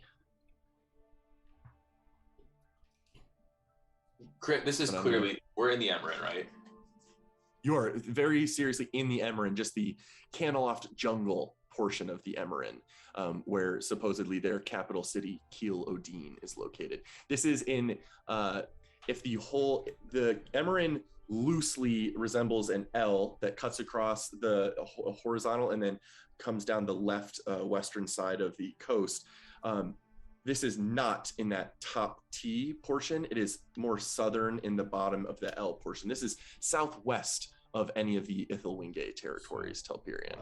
And this degree of jungle, this is like more jungly. Like I haven't seen this turf before per se, right?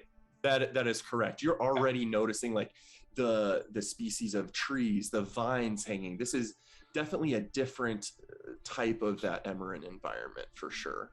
So we were in more of a like temperate forest the first time we were there. Yeah, yes, this is definitely more rainforest vibe. But it is oddly eerily quiet. You don't hear what you would expect to hear of maybe insects, the chirping pervasive through the environment, or even birds. You don't hear much of anything. We're in the same forest as my family. We nearby, or? Yeah, can we go say hi real quick? We are south of them. Probably not quickly. Could we get there? And any hello would not be quick either. Yeah, Telperion, I would say, actually give me a history check. Roll a 5. 11 total. Okay, navigation would be more survival, but understanding of geographical position wise, if you are truly near or at Kiel Odin, you think the nearest territory would be the city of House Tiaralin, the Forest Watch Elves, which are notably the southernmost tribe of the Ithilwingay. And you would think from Kiel Odin that might be 2 days journey north from here. Can you spell Kilodin in the Yep, chat? absolutely. Wait, can I guess? Is it KIL apostrophe ODEEN? I think it's gonna be QUI. Oh, I was on a similar idea, Steve. We did so good with Kinsalo that we don't deserve this. No. Forest Watch is the thing. Kiel Odin. Forest Watch is the Tiaralin, which are the oldest, famously the oldest tribe or great house of the Ithilwingay. As this, we're waiting and this jungle seems quiet. Critter, look at your phone. Oh shit. Go, Toby. Sorry, Well, it's a DM potential thing, so I'm gonna let him. I'm the DM now. Understood. Telperion, have you been looking for your sister tribe in this area before? Oh no, I would never head here. Oh, Oh, then how do you know they're not here? last place you looked. Exactly. I don't know. It's just off limits. So they could be here. Ithilwingay. They would attack me if I came here alone. As the three of you are talking, all hearing how quiet it is, I'll pick a tree and do some thaumaturgy, just cause some rumbling, just like little harmless things, and see if I can spot an insect or two flying off, and just be like, Sure. Why is it so quiet in here? Yeah, you can make an active perception check with that. Your passive will still have an effect, though. I definitely have my glasses. It's been a couple of minutes now. It's been a couple minutes now, yeah. Okay. When you're doing this, when you're looking out to different trees or boughs of branches and stuff, and you're kind of gesturing and conjuring little detonations of wind, or just like little small, not ridiculous, but little percussive force noises to see if you can see anything, you do occasionally see like the skittering of a squirrel or the flapping of a bird. But it is eerie how quiet things are down here. Just like And a then- lot less and than then- what I might expect in a forest. Yes, exactly. And you're not sure what the reason for that might be. Of course. And then your passive catches something. And as you hear, you can sense where all of your allies are. And based on their steps, it doesn't sound like it's them. And you hear like some kind of movement in the ground, in the grass. And Roulette, I need you to make a I think I hear acrobatics check. Yes, exactly. This is not surprise, but I need Roulette to make a acrobatics check. For reference, my regular glasses are off. My new toy glasses are on, and I am cleaning Alfie. Oh man. Okay. that about makes sense. Roulette, you feel something grab your ankle, and Tobirama, you catch this right as you're turning around. As you see a massive creature, completely unable to have discerned that it was a creature, not just a shamble of vines, has slowly grabbed one of Roulette's ankles and pulled it toward itself, and its center has just like reached around her, and Roulette, you are engulfed right now. And I would like everyone to roll initiative. Oh man. Oh my god. This is actually really good for Telperian's emotional state to get to fight something No, right now. this is good for Michael Jacoby's emotional state. I guess both. Initiative. Click on me. Click on my initiative. Oh, I didn't click on the guy, but I did roll. My AC doesn't really 17. matter. Baby. Roll a 6 on macro. Yuri surprisingly go to initiative. Oh, even though that he's was a plus stupid 2. of me. What is That's his really plus 2 stupid of me. initiative?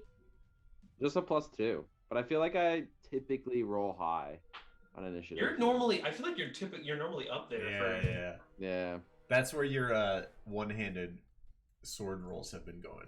The luck. Yeah. So rolls my have been initiative. going. I'll take that. I'll take initiative over Oh yeah. higher damage rolls. Okay.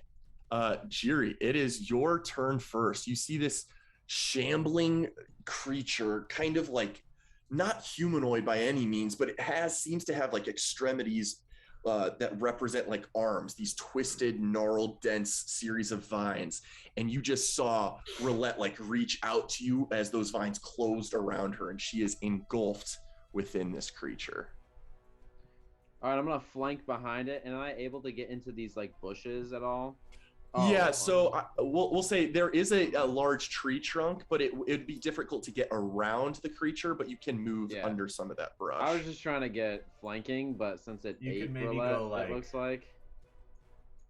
No, but that wouldn't give me nowhere to give me flanking. Okay. Yeah. So I am going to.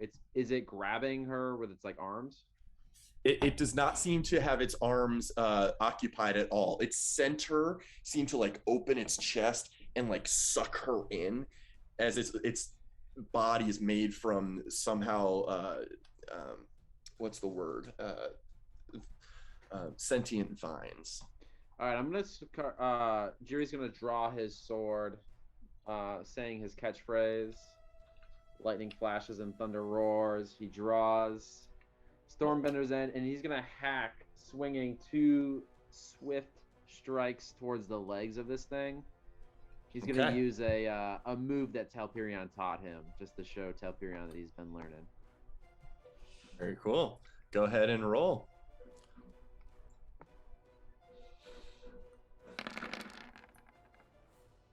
Ooh. The first hit definitely hits. So you carve into this thing, and your blade cuts through the vine satisfyingly.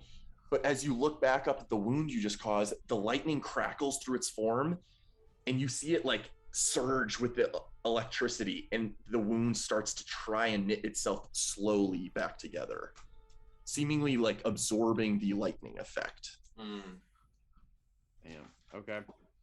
Jiri's probably not gonna notice anything, and he's just gonna move further into the bushes and swing again. You are welcome to do so. Summon me a mighty sword. Exactly. Let me do this. 22 absolutely hits for another 10 and then you see it knit together slightly as the electricity seems to bolster its defenses somehow. Also, Jiri has a new catchphrase that rhymes with Stormbender's Edge that I haven't written yet, but Yes. for Nice. RP Yeah, senses. yeah, we'll just get there. Imagine a different tale. No, he.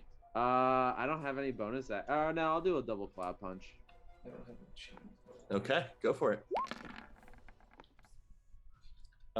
19 and 18 both hit for 10 total magical bludgeoning damage. Wow. So both my the shoulders, big clouds puff out of them, and they both like just pound. It's kind of like maybe like a haymaker down on top of it. Good. Beautiful. That's it. You do so, and you see like the impact kind of tears away the where your place of impact, where the vines get a little less dense and then try and heal themselves. Not heal, but knit back together. But definitely did damage. Jiri will say to Telpyrian, It seems to like lightning. This is weird. Don't feed it then. And if that will do it for Jiri, it will take its turn. Roulette, you are considered grappled, blinded, restrained, and unable to breathe. Love it. But we'll get to that on your turn. This thing, first of all, takes 2 slams at the things nearest to it, which one is Jiri and the other is Telpyrian. And you see the vines of this thing do have a reach to them as they like stretch and warp to accommodate its punches. So first at Jiri.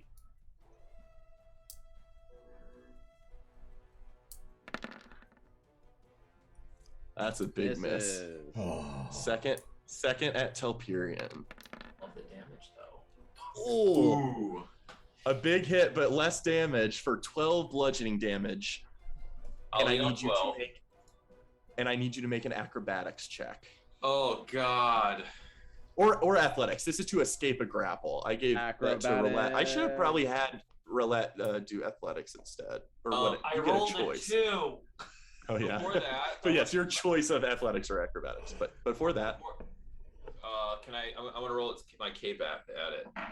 You're not within 5. okay. So as soon as it hits you, you rebuke it. Am I not within 5 feet? Oh. You are not within 5 feet. Its attack hits you, but it's not Then functionally I'll shield within it the from range of your. Okay. that. Can I shield it? Okay. I think Go ahead and roll it. Says 5 feet. It does. It does. 3, 4, 5, 6. I blocked 6 of that, so I'm gonna heal 6 right now. Okay. Perfect. You got knocked for 6 and make a athletics or acrobatics check. Certainly. Oh, nat 18, and then plus 7 Yeah. for athletics. So as soon as its hand hits you, it's like vines like automatically whip around you and trying to hold on to you, but you just muscle out of them and it retracts its punch. Can my shield be still active? And I like for flavor it like Yeah. grabs Yeah, the vines are like trying to wrap around nothing. You guys see it like try and hit Telpyrian. It's some of its impact got there, but not all of it. Roulette, I need you to make a Constitution saving throw Is that at what point? Is that at the start of my turn? at the start of your turn. Panic mode. I'm going to give myself advantage on this immediately. You are welcome to give yourself advantage on this. I should also emphasize here that I did read it wrong. This should have happened on the start of its turn, not your turn. But functionally, we'll just do it right now. But that'll trigger for the future. I will give myself advantage on this one. How are you doing that, Roulette? Enigma. You do not you are not able to prevent the constriction of your form, and you take bludgeoning damage of 19 Nice. bludgeoning as you feel like one of your ribs like do something that it shouldn't, and you feel like your arm like about to dislocate. Oh, And you cannot breathe. That may not come into play long term, but you cannot currently find oxygen in this space. Sure. It's my turn. Yes, it is now your turn. blinded, restrained. So I'm assuming Mirage very quickly walked me through the instruction manual on this sash that's around my belt. How do I activate it? You would know that you conjure it as if a regular spell with verbal and somatic. You don't have air, but you could utter a word with the air stored in your lungs. I'm going to attempt to use the sash for the first time from within this thing, exhaling the only air I have. Oh, Okay. I need you to make a sleight of hand check because you are grappled and restrained to see if you can trace out a sigil to accompany your verbal command. Oh God. Oh God. sigil. Sigil. I'm going to count its DC as the same as its normal crushing DC, which you beat. You are able to get your fingers free. You utter with the last air in your lungs. And where do you wish to appear within 30 feet? Hold on. For fairness, I'm blinded. You're blinded. You don't know where to go. You think you can do this, but you know you can't. You need to see a location. So for the fucking okay from That the sucks. same. I'm sorry. No, that's fine. For the same sake of like, Mirage specifically said the cape. I can go wherever I want and not see it. I'm assuming he Yes. told me I need to see a spot for Yeah. Sash. Okay, then I'm not gonna do that. Very fair. I'm going to tilt my head up. Oh no. Oh no. And I'm just going to open my mouth. And I'm just going to attempt to release a bolt of lightning straight up. You're welcome to do so. Go ahead and roll damage. Oh no. I forget what it is. No save. Yeah, this is the only thing, and I know it's bad, but like this is the Do it. thing. Heal that mound. It's Shambling. it's just 2d10. Oh, it's 2d10 plus my con, I think. That's right? true. Yep. So it's 11. No, 12. 12. Yeah. 12 lightning damage. You have a moment of satisfaction as you are able to get your mouth open enough to exhale whatever last remaining oxygen was in your lungs. And a bolt of lightning strikes out of the top of this creature. You all see it, but the crackling lightning coalesces its whole form and knits together some of its wounds, and it heals a bit. Well, we know where Roulette is. I don't actually know the components. That's verbal and somatic.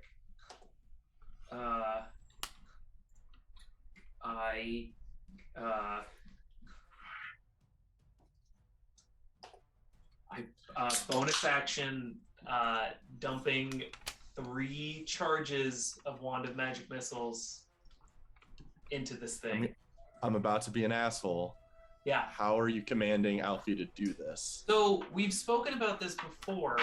We have done some, like, does he know your telepathic commands, or like, does he have a default thing he does, or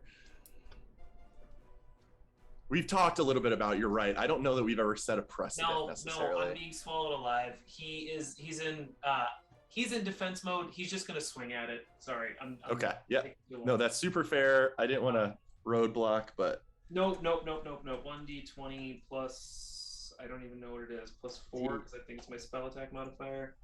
Does he use a Telperion move that he learned? Yes. He attempts to do exactly what Jiri just did. Plus beautiful. 4. He tries to headbutt it. I don't even know. Poor little bro. Yeah. Yep. That's my turn. I'm done. Okay. He- Toby. He moves up to it. He runs up here in front of Telperion and tries to hit it. Oh, Christ. Toby is going to. Christ does not exist in this universe. Oh, Kellamvor's balance.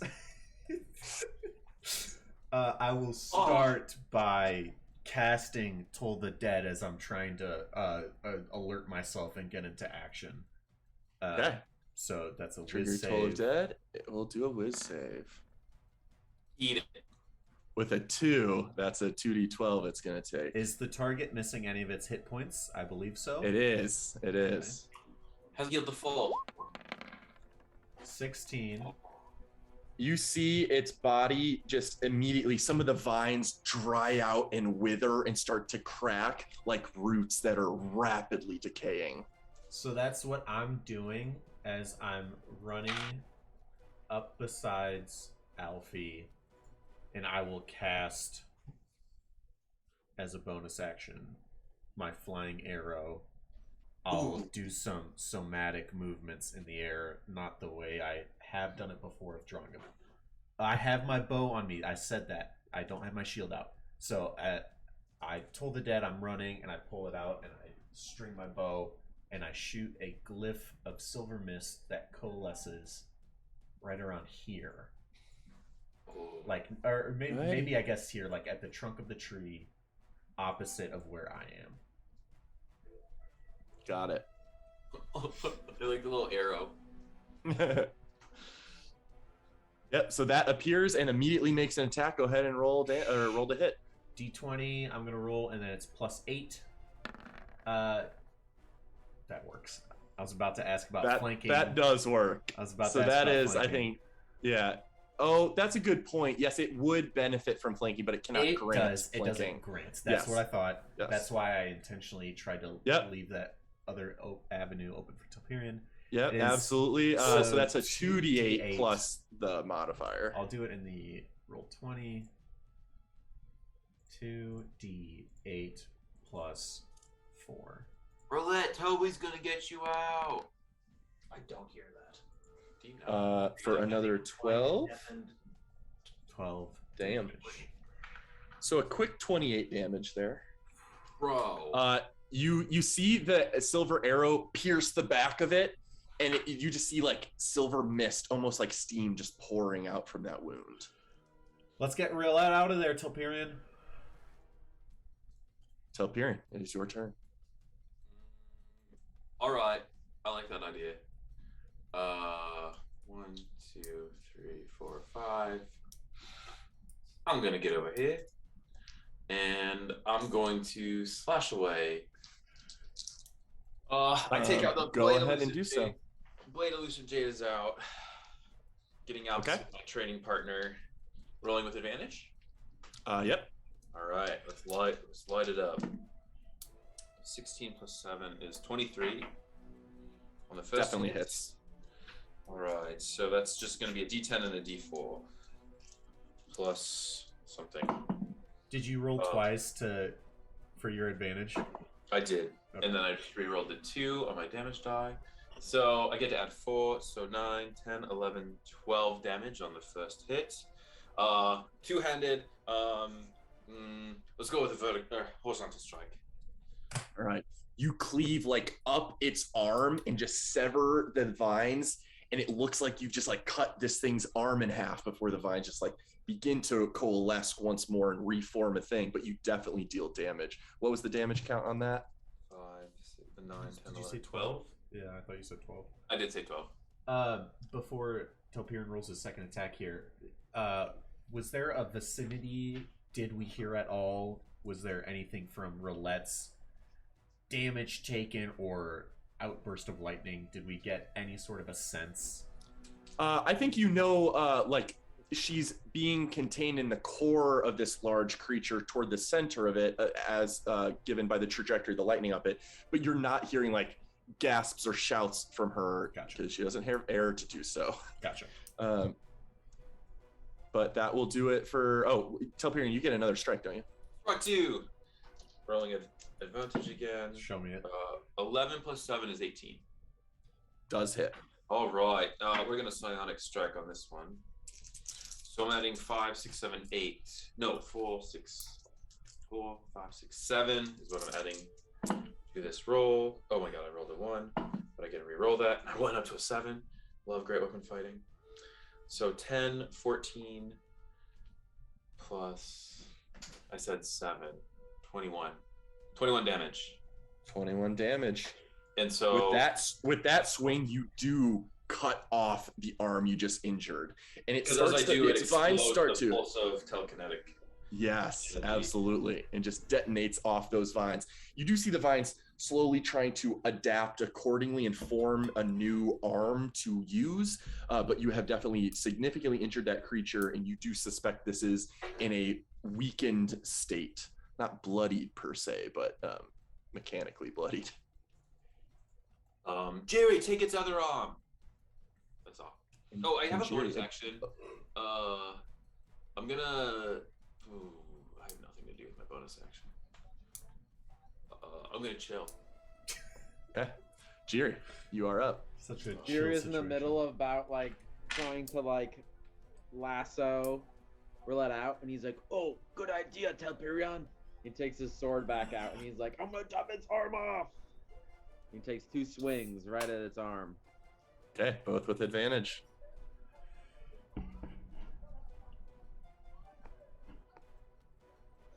Alrighty, let's see. I Medical know advantage. I can't tell about the Oh. the rule officially. I cannot connect. Ooh. 27 absolutely hits No, for That's 8 good. slashing, but you do see some of the lightning start to knit together its wounds. Yeah, Jerry, I be just less gotta keep electrical. And then a 26 definitely hits, same thing, but you carve more than the lightning is able to heal here, so that is a net gain for sure. swinging. And he's like, I don't know, Telperion. My sword is just electrical. I don't know what else to do. Any bonus action or anything else, Jiri? "No, Jiri's got no bonus action." You did significantly carve through its arm, and although that lightning helped try and knit it back together, it is like a loose strand of vines, like the bottom of a Mistborn cloak right now, not a functional, like dense arm. Good reference. Do I chop through like maybe half of its arm? For sure, for sure. And now it is its turn. Roulette, I need another con save. Oh. That's good. Yeah, it's not even half. So you can feel it's constricting, but you have enough physical strength and refusal to let it crush you that you push back against it, and it does not crush you at all. It's maybe tiring to do so, but it does not crush you for damage. I- And Did she then, maybe get a breath off or anything? no. Okay, I'm fishing. I'm fishing. You tried. Critter. I mean, I am effectively drowning at this point because Yeah. I'm assuming when I spat lightning, I probably got rid of whatever air was in my lungs. Yeah. I You forget- are in the process of running out of air. Okay. That is noted. Yeah. Okay.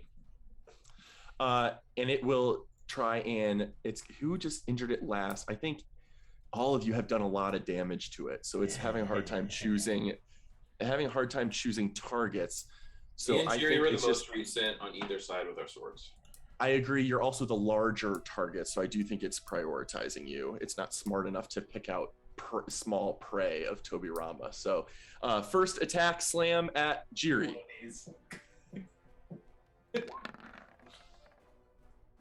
Nope. Second attack slam at Telperion. See that, Telperion? I was its first target. Nope. Jerry, you didn't do So- anything to dodge it. You just watched it miss. But you guys do see the sword strikes you had on its arms are satisfyingly like weakening its form enough that it's like just falling around you, these vines, not enough density to give real impact. And that is, it will start to slowly pull itself up this current tree, not far enough to get out of you guys' melee range, but Now it's you're starting within that 5 feet. process. Now I'm within Yes. 5 feet, and I burn it. Oh yeah, for sure. And it's I gotta roll make a full save? damage. Full fire. Dex save. It definitely hurts it. For 4 damage, you see your flames just lick across this thing, singeing it, but not taking to plant like you would expect it to. Rude. Jerry, I just burned the fuck out of it. And it will start the climbing process. Roulette, it is your turn. Okay. before we get to the rules lawyering stuff that I want to do. Sure. Tim, I rolled a 3 on my deception check. Jiri. I started this adventure with 4 specific small tools for my magical tinkering. They're You did. very You did. small things, and I keep them in my pockets. Can I reach into one of my pockets and grab specifically the whetstone that is about the size of like a large die? It doesn't need yeah. to leave my side. I don't need to leave my side. Yeah. Yeah.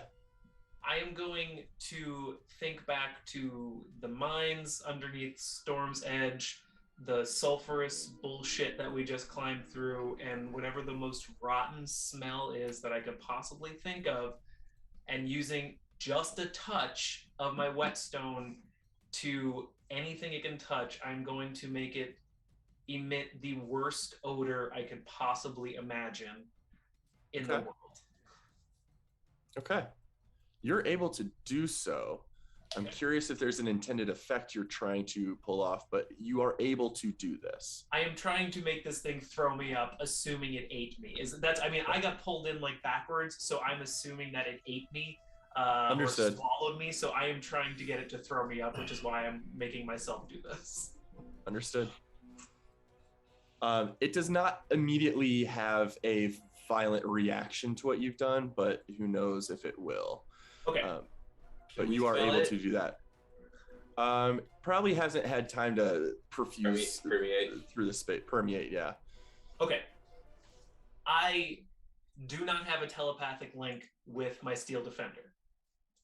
What? I have no way of communicating with Alfie. Alfie does not see me, does not hear me, does not Thinks get you're any unconscious. thinks I am unconscious. Oh. The rules state that if I am incapacitated, the Steel Defender can take any action that it wants to apart from dodge.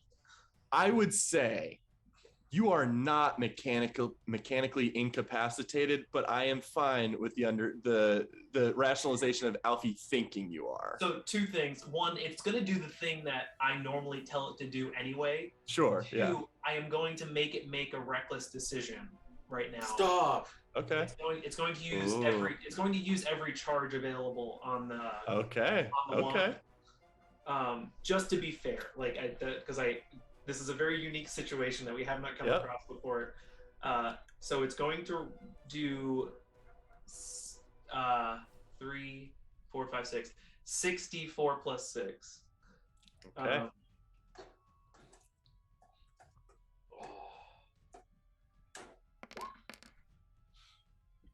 25 damage. Wow. Roulette, you look on in a moment of horror as you just see from inside, blinded, you see just detonations rip open part of the form of this thing, and you're getting light. You're not blinded for a moment, and the vines are trying to knit back together and cover you fully, but you just saw like a bunch of missiles just detonate very near your face. You are unharmed. The creature did take significant damage and is now like very wobbly and trying to hold itself upright as it's trying to knit together the large hole in its body that Alfie has just created. You didn't roll any ones either. Can I reactionarily take a very large breath of air in? Yes. Yeah. Oh, thank God. 12 for the wand to stay in one. Yep. Perfect. It does so. That's my turn. We will never find another wand if this one breaks. Oh, no. Extremely rare enchantment. Yeah. That's my turn. Rush. Okay, you definitely are not blinded until the creature's turn, we'll say, because of that interaction. All of you smell something really bad. Oh, Yes, it smells like it farted. And Toby, it is your turn. This thing's looking really bad. Toby gets Just a a- kill. A Okay. mess of loose strands of vine kind of flailing everywhere. And from what you had said, it had started making its way up in terms of... It is beginning to climb the tree. So does that mean it's still ground level or 5 feet up? Is It's there a 5. It's distinction? 5 feet. It's 5 feet up, So I'll spend but my still bonus action. but still within 5 feet of all of your melee. I'll still range. spend my bonus action to raise my arrow to properly give me flanking Okay, and yeah, attack that's it. fair game. Okay, advantage. Good call. Wait, no, I have to be on this thing. There we go. Advantage. Yep, with advantage. Ooh. 23 Okay. absolutely hits. Okay. Kill it, Toby. Even Toby's a say. Eesh. Rough on that. For 5 force, you do penetrate it further. Hate to see the one. And I'm going to, for my action, I will do my motions that I normally do for Toll the Dead of my somatic components, but then I'll like try and pretend like I'm punching it and intend where I punch it to be like where the center necrotic, of that effect. the necrotic damage takes hold. Where are you aiming on it when you do this? I'm lower than it, so I guess if there is any semblance of a leg, you Okay. said there had been arms per se, so Yep. So you cast that, and it will make a save. that is not enough. What Uh, is enough? 15? 16. It has 11 HP left. Let's see the roll. It has missed. It has missing hit points. Yep, 2d12. Toby, punch its legs out. Oh. Ah! Well, You see you're up it- next. You see it wilt, and it loses a step in its ascent, and it is just like trying to send its loose vines to pull it up further. This thing is one strike away at untethering completely. Telperion. This would be really funny if Telperion did less than 3 damage and Jiri got the kill. My modifier is +4, so all I have to do is hit it. I saw you going for its leg, so I'm going to go for its other leg and say, shamble this. I'm rolling with advantage. I rolled a 17. Misses because of the pun. You get Shamble -4. this. Absolutely hits. Regular. How do you kill this thing? I roll 8, 9, 10, 11, 12. I want to like be dramatic with it because of our new challenge of like flaring up our combat a little bit. I want to I strike its other leg out from under it, and then like I assume it like falls a little bit. Yeah, so with it's partially wilting other leg, and you just cleave the other one. It's definitely like in a downward fall right now. Just for fun, can I just like reach up and then just like mind sliver its head and like kill it that with a little psychic? Sure, yeah. No one sees anything happen there, but it experiences psychic pain for sure. Oh, yeah, give me another one. Wait, no, this is what he meant to say. He's gonna use Kair to hold his sword straight up, and then he's gonna back away as it falls onto the sword. That's what I do. Roulette, you fall to the ground. you see a sword going like right here, and you're on your back, and all the vines of this thing fall away from you, no longer restraining you. But that sword that's Telperion's sword. Roulette, have Jiri get my successfully- sword. Killed it. Get me Jiri out of smacks here it with some first. electricity and brings it back to life. Oh my god. Yeah, what do the vines do? Do they like just dissipate? Do they is there any sort They seem to become inanimate as the creature has fallen to the ground. No version of biological intent are keeping them coalesced and dense. It's just like a loose, like as if you just cut open a rubber band ball. It all just like I will elasticity. I'll start Stop thinking about Avatar with I'll the yes Yeah. swamp I will- bender. I will turn off the smell. I'll start digging through vines and be shouting to Telperion to yank Roulette out if he Well, I'm in sees Get it. there. me out! Get I'm me in there out! just- Get me out of this thing! I'm in there just getting the vines apart. Also, in a Okay. very comedic cartoon way, like my eyes look gigantic because I still have the minute vision. That's great. Roulette, does it have any gold inside Save it? this nerd. Shut up, Telperion. Yeah, Roulette, I'm in Roulette, are here. you okay? Are you okay? How are you feeling? I feel like shit, but I'm okay. I'm gonna tap you for some, and I'm gonna give you 6 HP I don't- without doing anything other than tapping you on the shoulder. Love it. Appreciate that, Toby. Oh, fuck. That thing was big. And about 30 seconds later, you hear I love that so much. What happened here? You all look terrible. That Yeah, is the These vines ate roulette. that is our average state of being, Court. You found us right where we normally are. Oh goodness! A vine, a monstrosity of vines.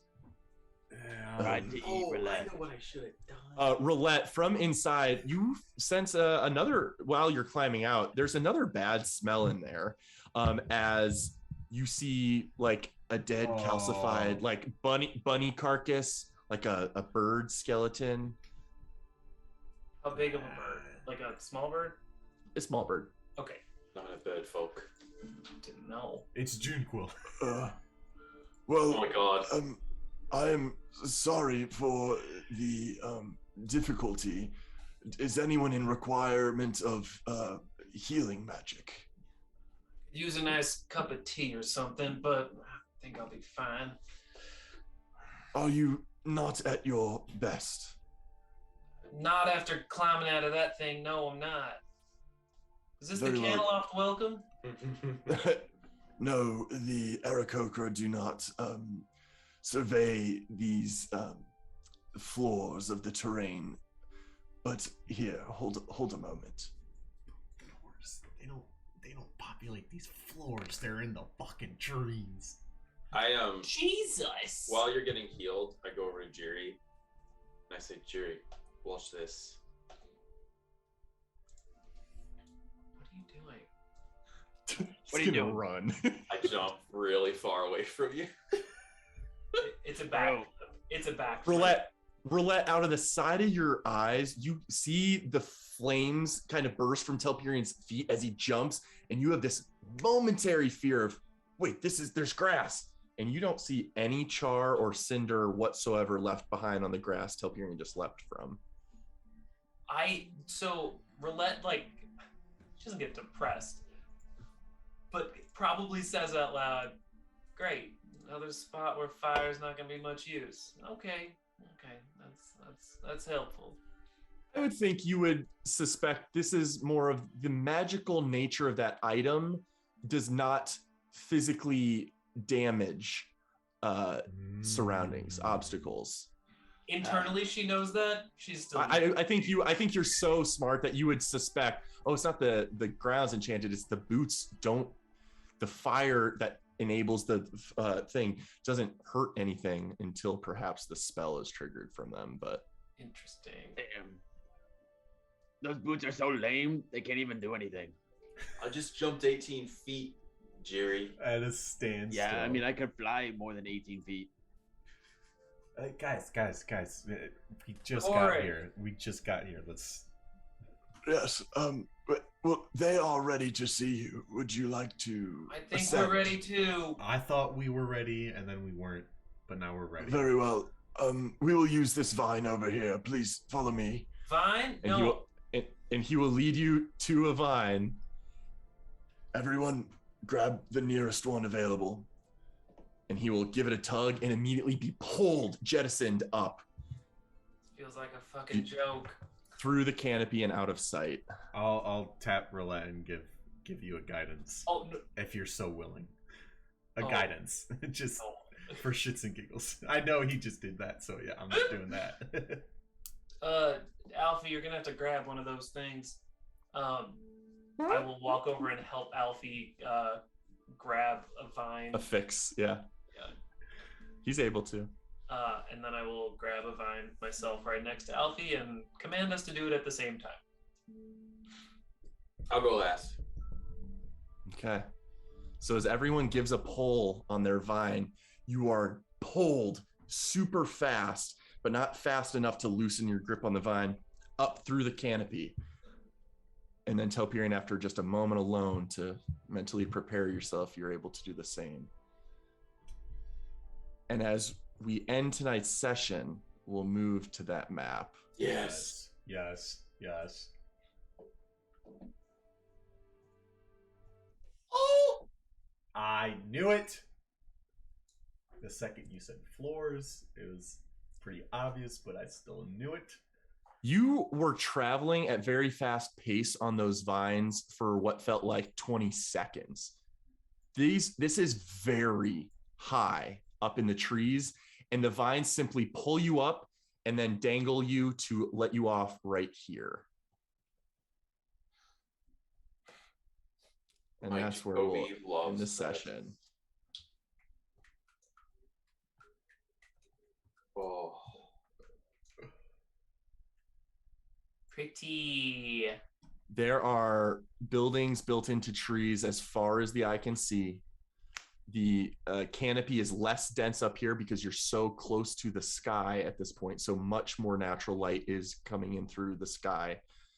It's bright, and there is music being played. There's dozens and dozens of flying bird folk around you. And we'll pick up from there next time.